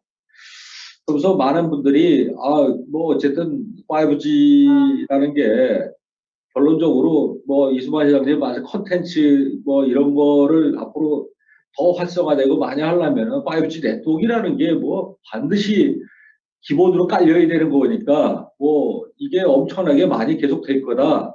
그래서 5G 산업이 거기에 속해 있는 저희 KMW 같은 경우에는 굉장히 좋게 평가를 해 주시는 게 맞는데 또 그다음에 지금 뭐 여러 군데에서 콘텐츠 부분은 많이 말씀들 주고 계시는데 사실상 저는 작년인가 언제 제가 그 5G 하던 그때도 매경제 무슨 뭐 행사가 있어서 한번 갔다가 5G가 대한민국의 중요한 먹거리 산업이고 앞으로도 계속 육성해야 될 산업의 중요한 꼭지다 이런 얘기를 했는데 저는 그 부분에 대해서 근본적으로 동의하지만 지금 굉장히 5G 쪽에 지금 업을 하고 있지만 굉장히 걱정스러운 거가 이 5G 산업이 결국은 되기 위해서 첫 번째 콘텐츠든 이런 것들이 바뀌는 게 과거에 우리가 그 경험해보지 못했던 새로운 콘텐츠들이고 이게 우리 삶의 굉장한 패러다임을 바꿔주게 될 텐데 우리나라 같은 경우에 보면은 뭔가 패러다임이 바뀌려고 그러면은 이게 이거 정부 규제부터 시작해가지고 뭐 이장우 교수님 예전에 기억나시지만 인증 하나 내는 것도 너무 힘든 국가 중에 하나가 대표가 대한민국이에요. 거기에 반해서 중국이나 일본이나 다른 나라 같은 경우에 그 패러다임이 바뀌어지는 거를 좀 유연하게 받아들이는 반면 대한민국은 기존에 본인들이 그 갖고 있던 기득권을 내놓으려고 하지 않는 세력이 너무 많다 보니까 새로운 패러다임으로 가는데 너무들 힘들어해요.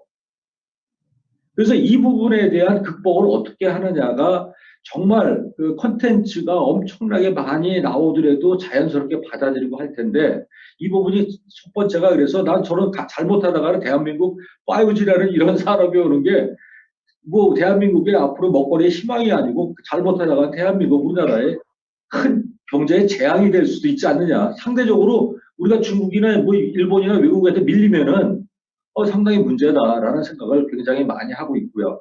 네트워크를 깐다고 되는 게 아니고 이 회장님도 아까 말씀하시고 그랬지만 문화까지 해서 어떤 콘텐츠가 굉장히 많이 올라와야 되는데 이게 중심이 돼야 되는데 저 굉장히 걱정이 많이 되고 있고요. 최근 들어서 이제 또 저희가 네트워크 쪽에 그 인프라를 쪽에 업을 하고 있습니다만은 아마도 지금 5G 네트워크를 이제 깐 지가 만 1년이 대한민국도 됐습니다. 아마 여기 계신 모든 분들이 과연 5G가 뭐 스마트폰 우리가 뭐 5G 폰 사가지고 저도 한 200 몇십만 원 주고 샀습니다만 피부에 와닿지 않아요. LTE 때하고 뭐가 틀린지 모르겠어요. 결론적으로 뭐냐면은 5G 쪽에 우리나라만이 아니라 전세가 다 미국도 그렇고 다 똑같습니다만 많은 5G의 서비스가 개시가 되고 많이 깔았다 뭐 얼마 했다고 하는데 이게 좀 기술적으로 들어갑니다만은 이 주파수가 5G의 그 대용량이 필요한 그 데이터를 고속으로 하기 위해서는 이게 하다 보니까 주파수 대역이 자꾸 높아지고 있어서 최근에는 뭐 우리나라도 전 세계가 3.5기가라는 주파수 대역을 쓰게 되는데 문제는 이 3.5기가가 이 높은 주파수 쓰게 되면 주파수가 멀리 못 가요. 전파가 멀리 못 갑니다. 그러다 보니까 커버리지가 안 나오는 거야. 그러면 커버리지가 많이 안 나오면 기지국수를 그러면 그에 맞게끔 뭐 몇 배가 되든 많이 깔아야 되는데 지금 우리나라 통신사업자, 우리나라도 그렇고 해외도 그렇고 통신사업자들이 이 기지국을 많이 깐다, 장비를 많이 까 기지국수가 많이 난다라는 거는 이 투자비가 엄청나게 많이 들어가는 거예요. 그러다 보니까 아직 컨텐츠가 충분히 올라오지 않은 상태에서 미리 인프라만 투자를 많이 해놨다고 그래가지고 몇 년간 뭐 투자만 많이 하고 손가락 빨 수도 없고 그러다 보니까 눈치만 보고 있는 게 현실이고 우리나라도 솔직히 통신사업자들이 그런 상황입니다. 그러다 보니까 이제 5G 이런 콘텐츠고 이런 것들이 과연 지금 우리가 꿈꾸고 있는 생각하고 있는 물론 포스트 코로나 그러지만 뭐 코로나 아니더라도 그 세대 그런 시대가 오긴 할 텐데 관건은 코로나가 좀 더 그런 시대를 좀 악셀레이션 시켰다 그럴까 좀 빠르게 민 거는 사실이겠습니다만은 관건은 이런 거를 모든 해결하기 위해서는 그 네트워크라고 하는 것이 커버리지가 충분히 우리가 실감할 수 있을 만큼 그 많이 확장돼가지고 커버리지 불편함이 없을 정도로 빨리 깔려야 되고 서비스가 개시가 돼야 되는데 아직 그거 하려면은 아직도 시간이 좀 더 많이 걸릴 것이다.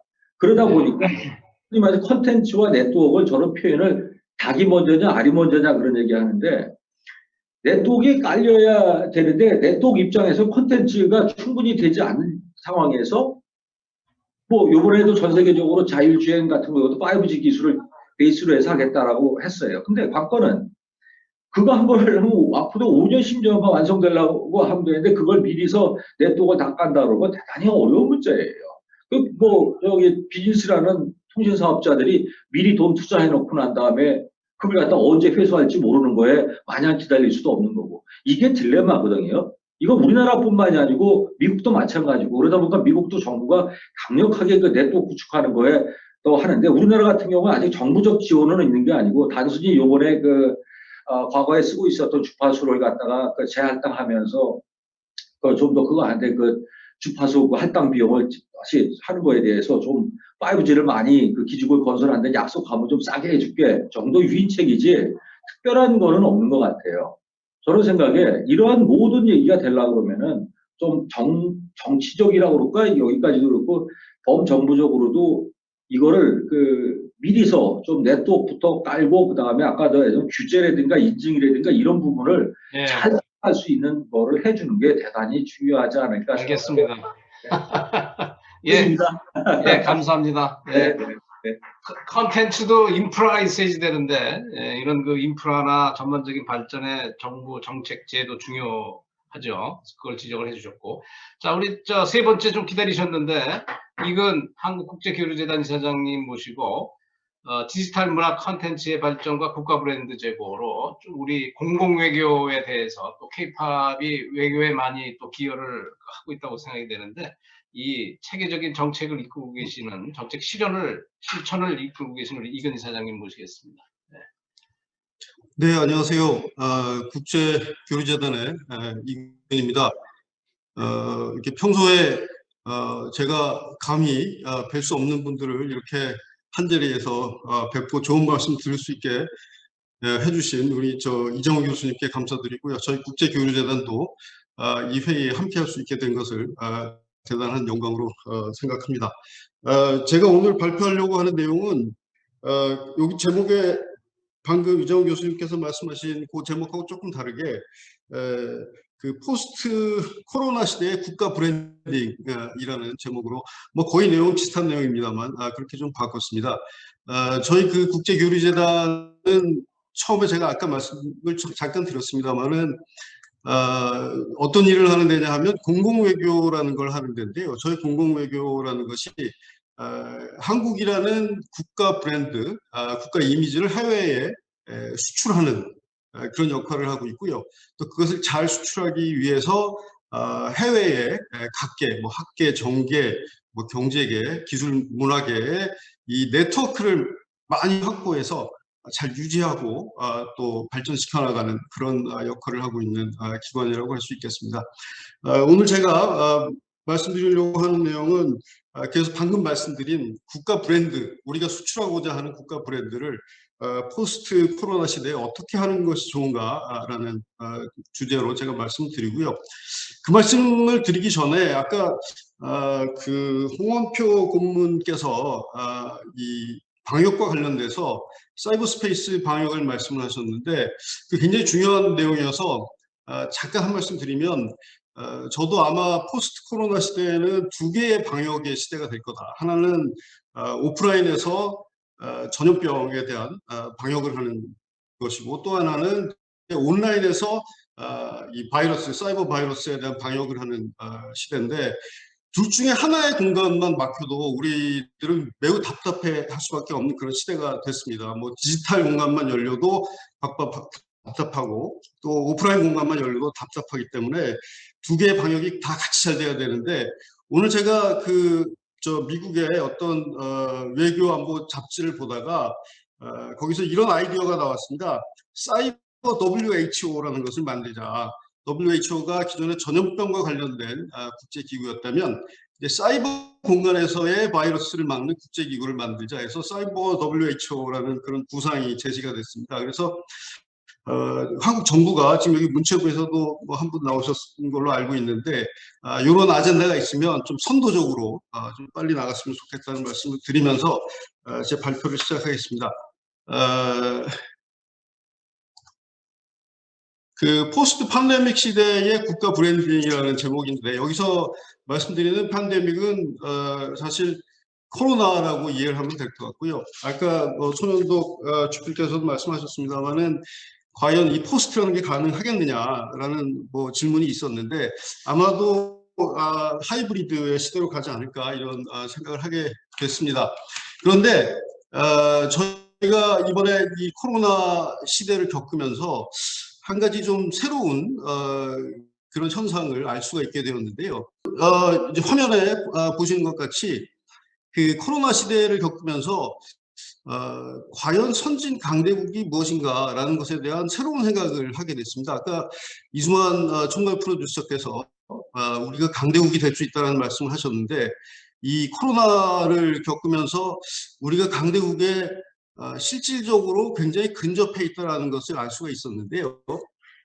예전에 강대국이라고 우리가 선진 강대국이라고 생각을 할 때 이 국민의 생명과 재산을 가장 문명화된 방법으로 보호할 수 있는 국가, 예를 들면 전쟁으로부터 보호한다거나 질병으로부터 보호한다거나 아니면 가난, 빈곤으로부터 가장 문명적인 방법으로 보호할 수 있는 국가들을 우리가 선진국이라고 그리고 선진 강대국이라고 생각을 했었죠. 거기에 이제 포함되어 있는 국가들이 G7으로 통칭되는 국가들인데 이번에 보니까 이 매우 특이한 그 현상이 일어났는데 이런 G7에 있는 국가들이 의외로 코로나라는 그 팬데믹에 대해서 국민의 생명과 재산을 대한민국보다 더 잘 보호하지를 못한다는 것을 알 수 있게 됐어요.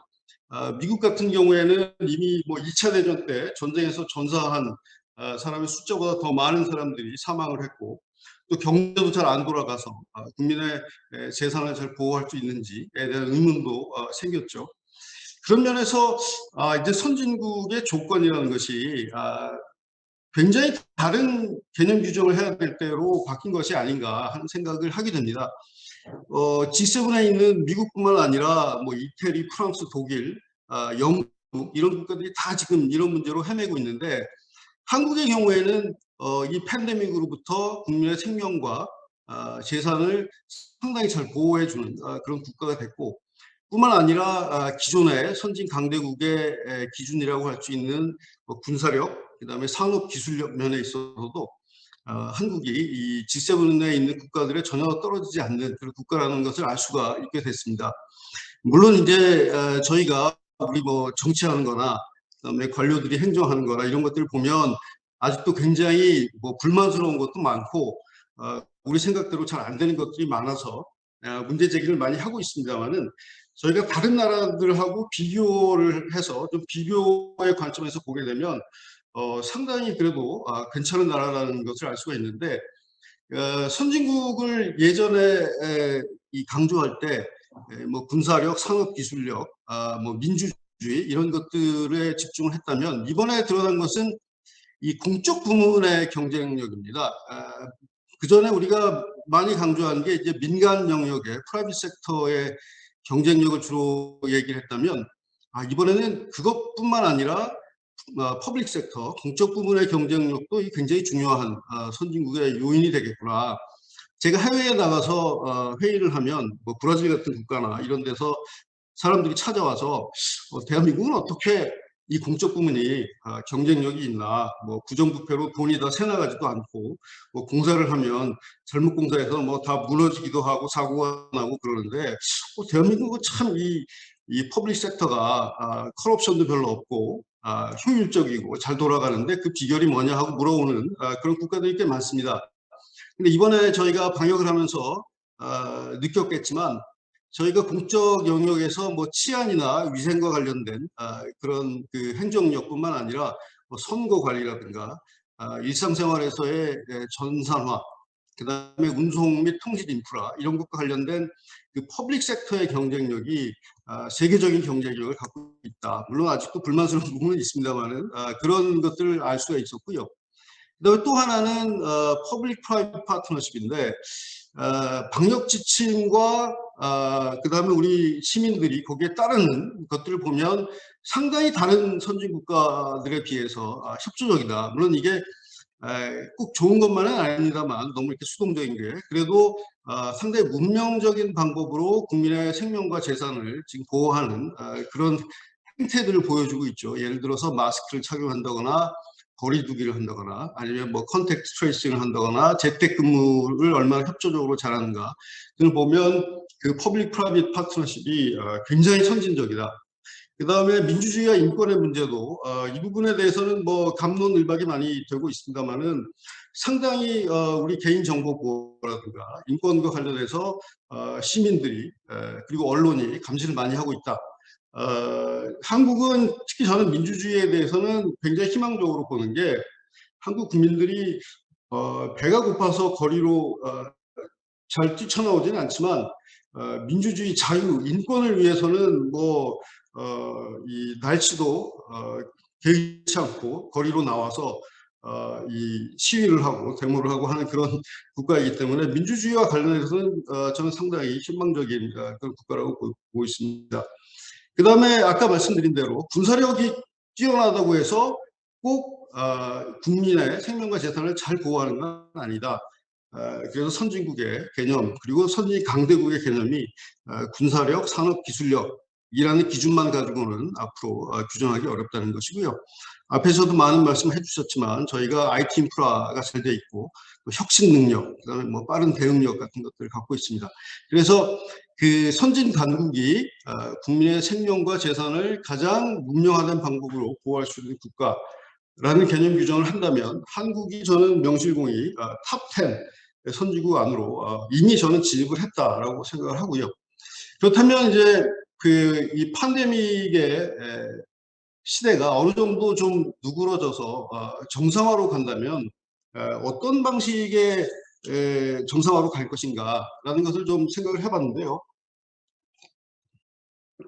뭐 그 포스트 팬데믹 아니면 뭐 윗 팬데믹의 세계에 대해서는 이미 다른 석학들께서 많이 말씀을 하셨으니까 저는 조금 다른 관점에서 말씀을 드리면 아마도 이제 백신이 보급이 돼서 사람들이 어느 정도 일상생활로 돌아오게 되면 사람들이 이 정상화를 자유와 해방과 힐링의 관점에서 출발하게 될 것이다라고 저는 보고 있습니다. 그게 왜냐하면 아까도 말씀드린 대로 우리가 오프라인 공간과 온라인 공간에 두 개의 공간이 있는데 그 중에 하나의 공간만 닫혀도 사람들이 굉장히 답답해하고 제가 새드라고 표현합니다만 스트레스와 에일리어네이션과 디프레션 이러한 그 굉장히 정신적인 질병을 갖게 되는 것이죠. 지금 이미 여기 계신 분들도 너무너무 답답하고 좀 밖으로 뛰쳐나가고 싶고 좀 정상적인 생활을 하고 싶으실 텐데 그게 이제 오프라인 공간이 닫혀버렸기 때문에 그런 것이 발생이 된 것이죠. 근데 백신이 공급이 돼서 포스트 팬데믹으로 어느 정도 넘어가기 시작하면 사람들이 이제 힐링의 관점에서 정상화를 바라볼 거다. 일단 대규모 모임을 우리가 못했었는데 그 가장 전형적인 예가 콘서트, 그 다음에 뭐 야구장이나 축구장에 가서 운동 경기를 보는 것, 뭐 영화관에 가서 영화를 보는 것, 그 다음에 대규모의 청중을 모아놓고 강연을 한다거나 뭐 대규모 잔치를 한다거나 학교를 간다거나 하는 이런 대규모 모임을 할 수 있게 됨으로 인해서 대단한 힐링을 할 수 있다는 생각을 하게 될 것이고 자유로운 이동, 뭐 여행이나 출장이나 뭐 이렇게 구경하러 간다거나 하는 이런 자유로운 이동도 정상화로 되는 것이지만 결국 이게 힐링의 관점에서 사람들이 받아들일 것이다. 마스크를 벗는 것도 그렇고요.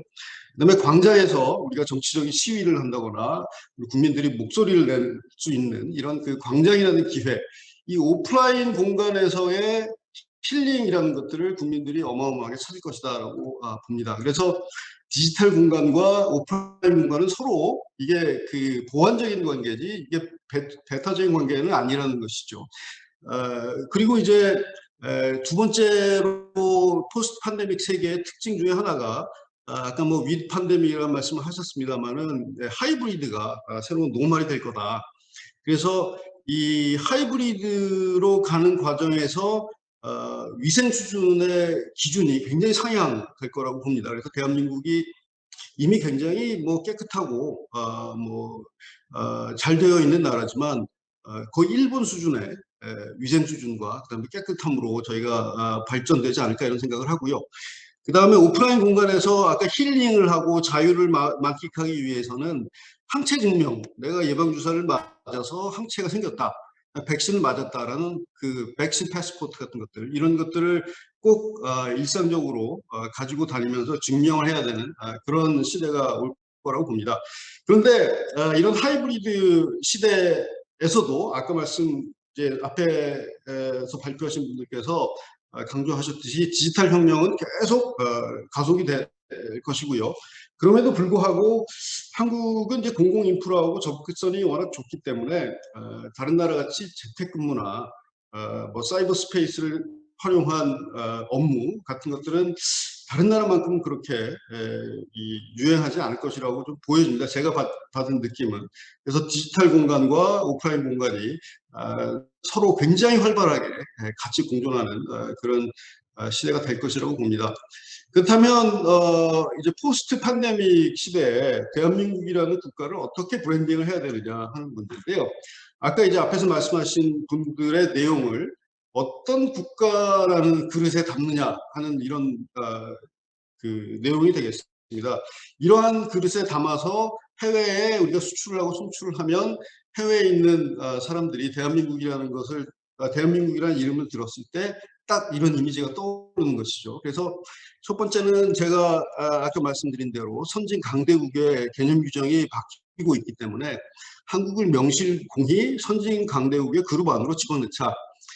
이미 이제 G7에 저희가 초대를 받았다고 돼 있고, 또 민주주의 10개국 G10에도 초대를 받을 것으로 예상이 되는데, 이 기회에 이런 G7이나 D10이나 아니면 뭐 좀 다른 새로운 뭐 C7, 크리에이티브 7 같은 그런 선진국 모임을 우리가 만들어서 그 안에서 선진 강대국이라는 위상을 딱 이렇게 자리를 잡는 것이 굉장히 필요하다.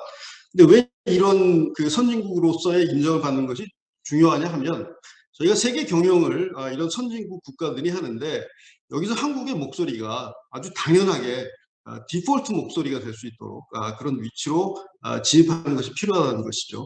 그래서 첫 번째 국가 브랜딩은 선진 강국, 선진 강대국이라는 국가 브랜딩을 해야 되고, 아마도 이수만 총괄 프로듀서께서 말씀하신 이 문화 강국이라는 것이 여기에 굉장히 커다란 도움이 되리라고 생각을 합니다.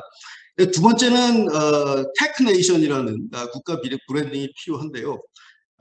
지금은 미래를 테크놀로지가 선도하는 그런 시대가 됐습니다. 그 전에는 뭐 군사력이 선도하는 시대도 있었고, 뭐 비즈니스 중에서도 뭐 산업과 관련된 기존의 비즈니스 산업에서 국가나 미래를 선도하는 시대가 있었습니다만은, 지금은 소위 말하는 디지털 테크놀로지, 뭐 바이오 테크놀로지 같은 이제 테크놀로지가 선도하는 시대가 돼서 한국의 국가 브랜딩은 테크네이션이라고 브랜딩을 할 필요가 있다라고 생각이 드는데요.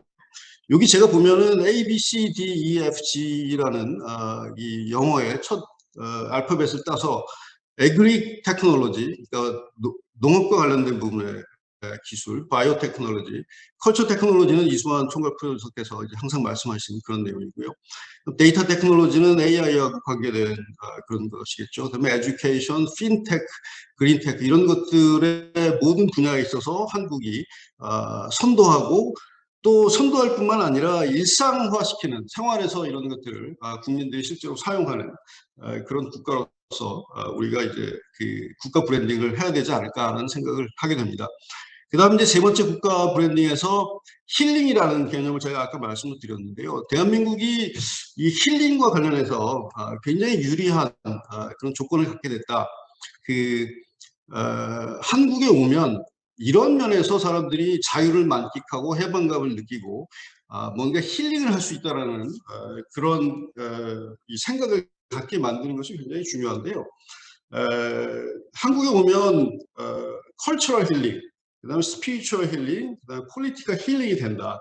다른 G7의 선진 국가들보다 훨씬 자유롭고 재미있고 편리하고 편안하고 안전하고 익사이팅한 그런 국가이기 때문에 좀 외향적인 성격을 갖고 있는 사람들은 K-팝이라든가 K-시네마, K-드라마, K-퀴즈, K-스포츠 같은 것들을 통해서 힐링을 할 수가 있고, 한국에 와서 좀 내향적인 사람들은 뭐 K-젠, 뭐 K 이 산림욕, 그다음에 뭐 서예, 뭐 궁궐, 이 파크 같은 데 가서 힐링을 할 수도 있고, 그다음에 이 정치적인 부분에 있어서는 한국의 이 K-아고라라는 개념으로 뭔가 자신의 목소리를 발산하고 이 표현할 수 있는 이런 그 힐링의 네이션이 될 수 있다라는 생각을 합니다. 이 K가 자꾸 붙어서 저도 좀 식상하긴 합니다만 그래도 좀 이해하는 데 도움이 될 것 같아서 이 옆에다 K라는 이 알파벳을 붙였는데요. 그래서 포스트 코로나 시대의 한국의 국가 브랜딩은 선진 강국,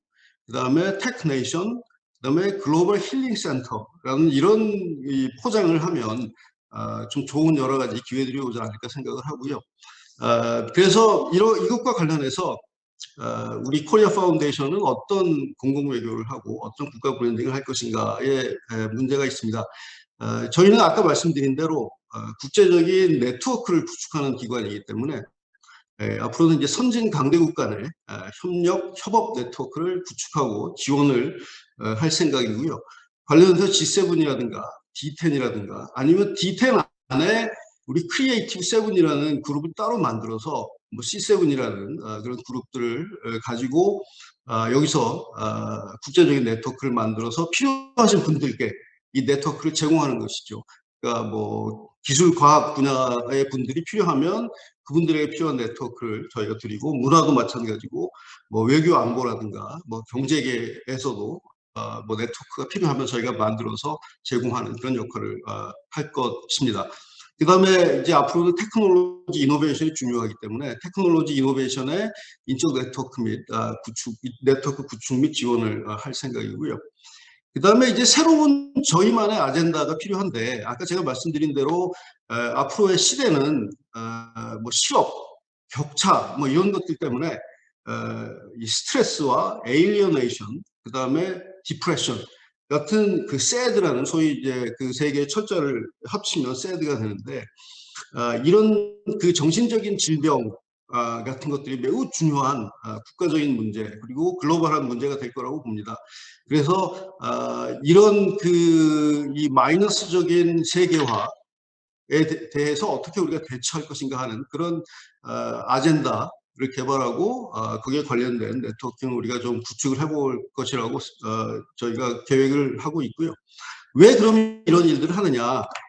뭐 너무나 당연한 얘기지만 저희가 궁극적으로는 먹거리를 만들기 위해서 하는 것이고요. 그 다음에 이제 삼거리라는 말을 제가 이제 만들어 봤는데, 어떠한 방식으로 우리가 잘 살 것인가라는 것들도 같이 좀 만들어야 되지 않겠는가 해서 저희가 국가 브랜딩을 그렇게 하고 또 그것과 관련된 네트워크를 만들어서 국민들에게 좋은 먹거리 그리고 좋은 삼거리를 제공할 수 있는 그런 계획을 갖고 있습니다. 여기서 일단 발표를 마치겠습니다. 예, 아유, 감사합니다. 저희가 외교에도 특히 공공외교에도 창의성이 필요하다는 것을 우리 이근 이사장님 뵐 때마다 좀 느끼고 있습니다. 여기 오늘 나온 크리에이티브한 그 어젠다들이, 외교의 어젠다들이 너무 많이 제안이 된 것 같아서 정말 반갑고요. 뭐 저희가 25분에는 끝을 내야 될 것 같아서 간단하게 이제 몇 분 말씀을 좀 듣겠습니다. 바로 이 세 번째 발제를 우리 노재현 동아시아문화센터 원장님 항상 일본, 중국 등등 해서 이런 그 외교 교류에 대해서 많은 힘을 쓰고 계시고, 또 최근 한중수교 30주년 기념 사업도 주도하고 계신데 간단하게 좀 인사 겸해서 한 말씀 해주시죠. 네, 안녕하세요. 동아시아 문화센터 원장 노재현입니다. 좋은 말씀 잘 들었고요. 발언 기회 주셔서 감사합니다. 중국 관계, 한중 관계 점점 어려워집니다. 특히 이 본질적으로 다 아시다시피 또 중국은 이 서로 만나는 게 중요한데 지금 계속 언택트로 가다 보니까 도무지 이제 오리무중인 경우가 참 많아지고요. 레이더를 세우고 있습니다만 쉽지는 않습니다. 특히 우리 본질적인 한중 관계 다이내믹 변하고 있고, 또 뭐 미중 관계 지금 뭐 바이든 출범하면서 계속 압력 보내고 있고, 시진핑 어저께 다보스 포럼에서 뭐 굉장히 그 방어적으로 얘기하긴 했지만 또 경계를 많이 하고 있고, 어떻게 될지 모르는 상황이고, 코로나 여러 가지가 합쳐져서 굉장히 챌린징한 것 같습니다. 물론 이제 우려와 더불어 기회도 많이 제공이 될 것 같고요.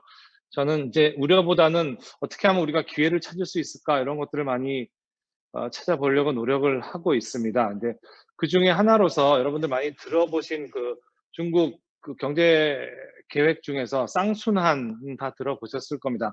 뭐 여태까지 그 해왔던 경제 발전 계획을 약간 수정한 것인데 내수 시장을 성장을 중심으로 새로 삼아서 육성하고 해외 시장은 미국 의존도를 탈피해서 다변화하여 그 함께 키워가겠다는 전략을 담은 것으로 향후 5년간 중국 경제를 결정할 5개년 경제개발 계획의 핵심으로 지금 자리 잡고 있죠. 이런 쌍순환 전략 안에서 저희가 한중협력 여러 가지 기회들을 경제와 산업 중심으로 조금 찾아봤으면 하는 기대를 가지고 있습니다. 우선 첫 번째 우리 중국 지도부가 중시하는 것을 보면 내수성장 핵심으로 우선 그 과학기술 발전 또 기술 자립도 이런 것을 통해서 기술 자립 경제 건설을 핵심으로 보고 있습니다. 이런 육성 기술 중에서도 우리가 잘하고 있는 반도체, 배터리 이런 것들이 주로 중국보다 비교에 있어서 우리가 협력에 좋은 기회로 작용될 것이라고 생각이 들고 있습니다.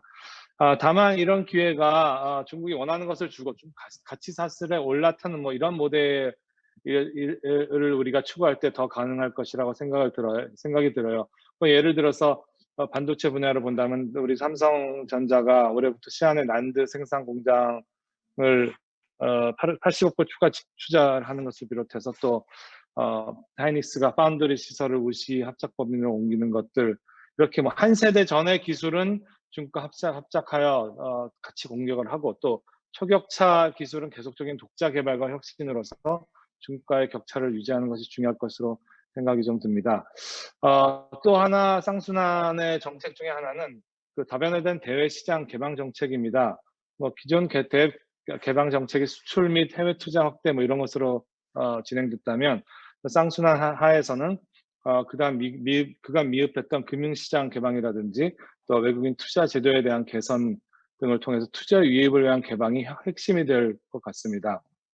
따라서 제도 미비로 해서 우리 문화 콘텐츠 뭐 포맷 수출이라든지 이렇게 제한되어 있고 또 최근까지 이제 한한령이 여태까지 계속 제한적으로 제한을 많이 가하고 있는데 우리 한국 경쟁력 있는 문화 콘텐츠 기업들이 이제 쌍순환 새로운 제도 하에서 다양한 투자 협력 모델을 통해서 진행되지 않을까 하는 기대를 가지고 있습니다.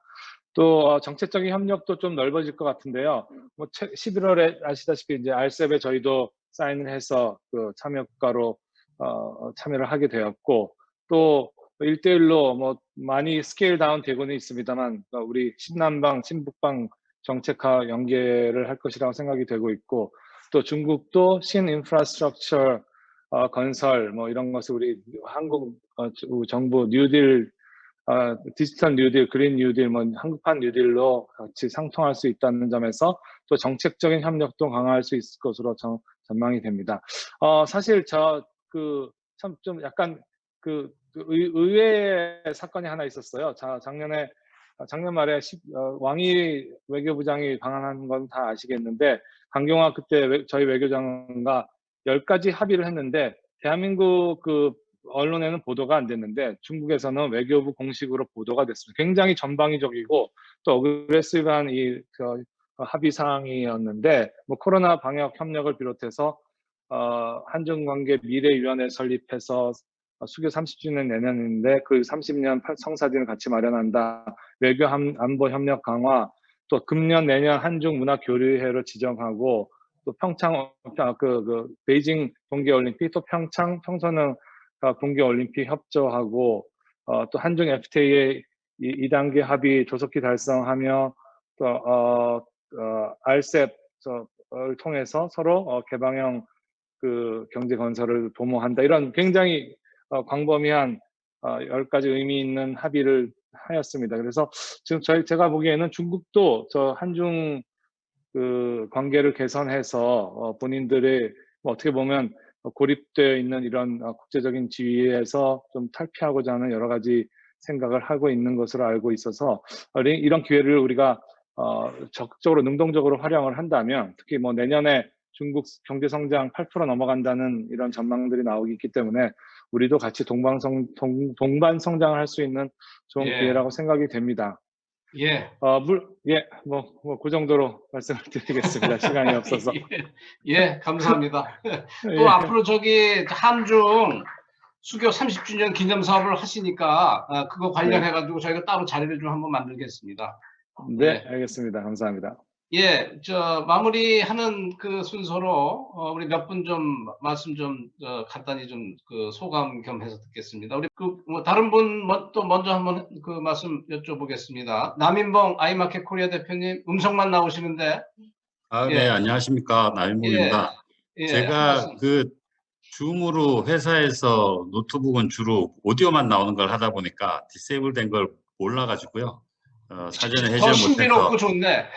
죄송합니다. 이렇게 막내가 시커먼 화면으로 뵙게 해드려서. 예.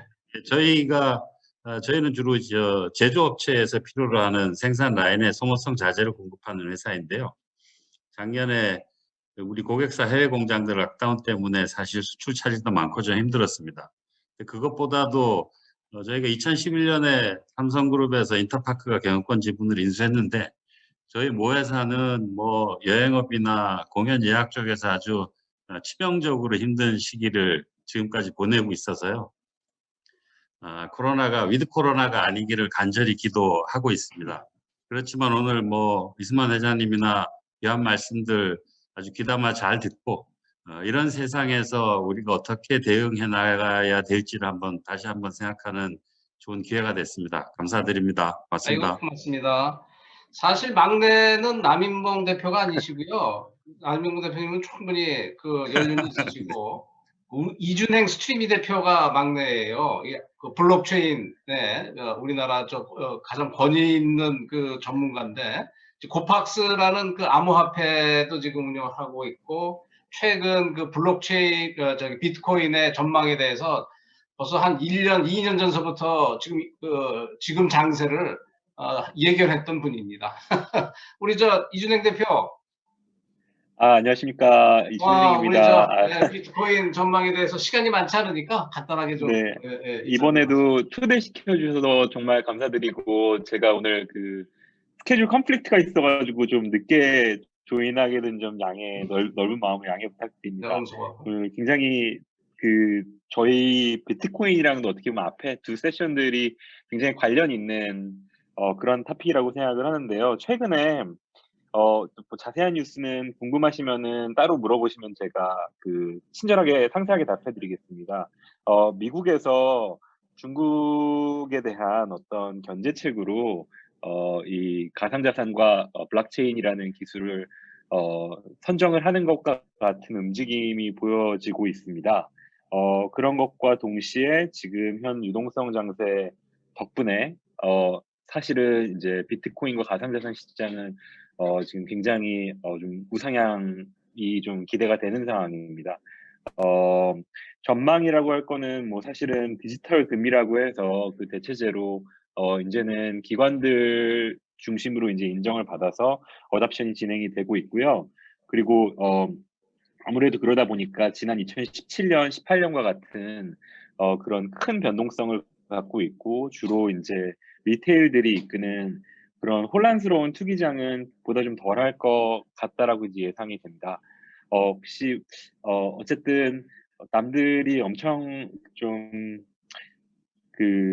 힘든 시기에 어떻게 보면은 저희가 지난 한 3년 동안 좀 힘들었고 이제는 어떻게 보면은 회사 운영 자체는 조금 나아지는 그런 상황이긴 한데요. 근데 또 이제 저희 주변에 워낙 힘들다 보니까 지금 있는 상황에서 제가 갖고 있는 스킬셋들을 갖고 역량을 갖고 어떤 식으로 이제 우리나라나 이런 커뮤니티에 좀 공헌을 할 수 있을지 고민해보고 혹시라도 뭐 제안이라든지 궁금하신 부분들이 있으면 언제든지 제게 알려주십시오. 예, 감사합니다. 비트코인은 꾸준히 갈 거고 우리 궁금하신 거는 우리 이준행 대표한테 개별적으로 또 블록체인 관련된 거는 상담을 받으시면 되겠습니다. 예, 우리 박영주 대표 들어오셨는데 간단하게 한 말씀 해주시죠. 예, 유니버럴 박영주입니다. 제가 화장실 갔다 오느라고 잠깐 자리 비웠습니다. 저희 회사는 뭐 다들 아시는 분은 아시겠지만 알로에를 비롯해서 온갖 천연물을 직접 농사를 짓고 연구 개발을 하고 또 제품 생산을 해서 판매까지 하는 수직 계열화를 이루고 있는 회사입니다. 그러다 보니까 이런 코로나 상황에서 팬데믹 상황에서 어떤 부분은 굉장히 긍정적으로 지금 활성화되고 있고 또 어떤 부분은 상당히 어려움을 겪고 있는 거죠.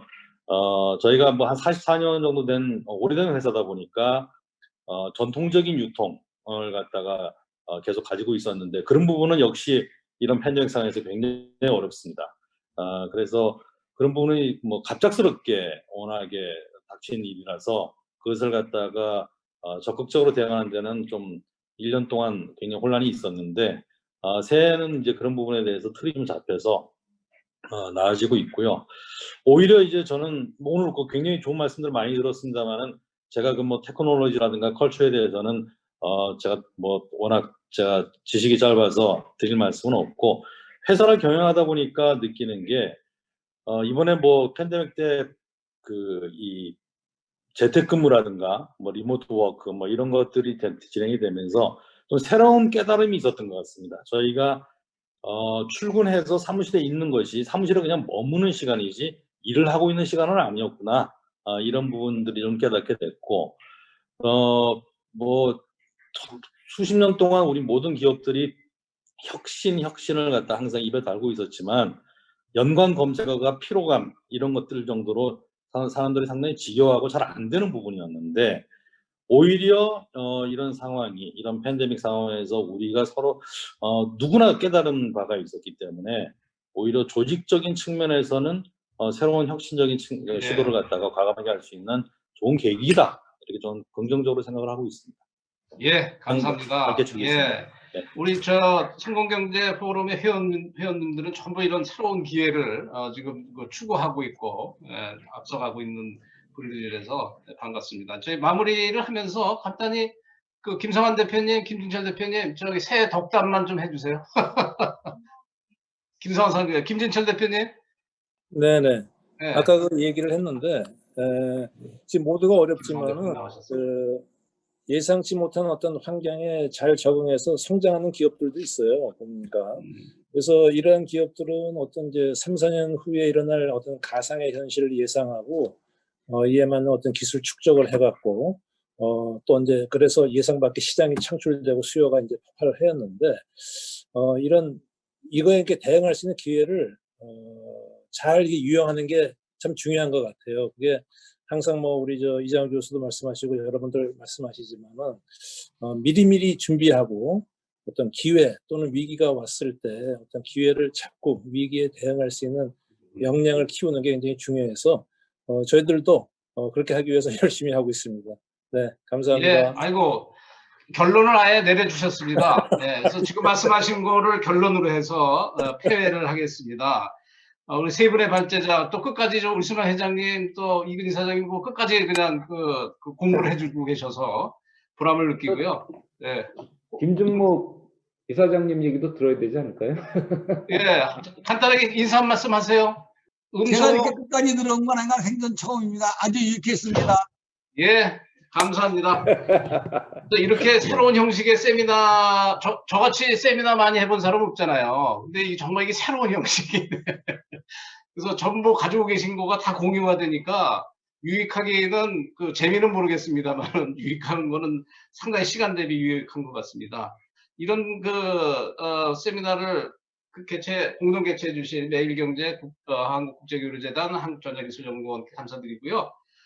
올해 2021년 성공경제 포럼 슬라이드에 보시는 것 같은데 설명은 안 드리겠습니다. 앞으로 오늘 경험을 토대로 보다 발전된 모습으로 좀 재미있는 그리고 상황이 되면은 직접 만날 수도 있는 그때가 아마 아까 말씀하신 거로 힐링이 되겠죠.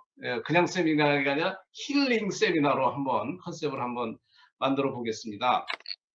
그래서 이런 자세한 내용은 우편으로 보내드릴 것이고요. 2021년 모두 크게 도약하시는 한 해가 되시기를 기원하면서 이만 마치겠습니다. 정말 감사드립니다. 쭉 함께 계셔서. 네, 고맙습니다. 네, 수고하셨습니다. 전부들 수고 많이 네, 하셨습니다. 고맙습니다. 감사합니다. 네.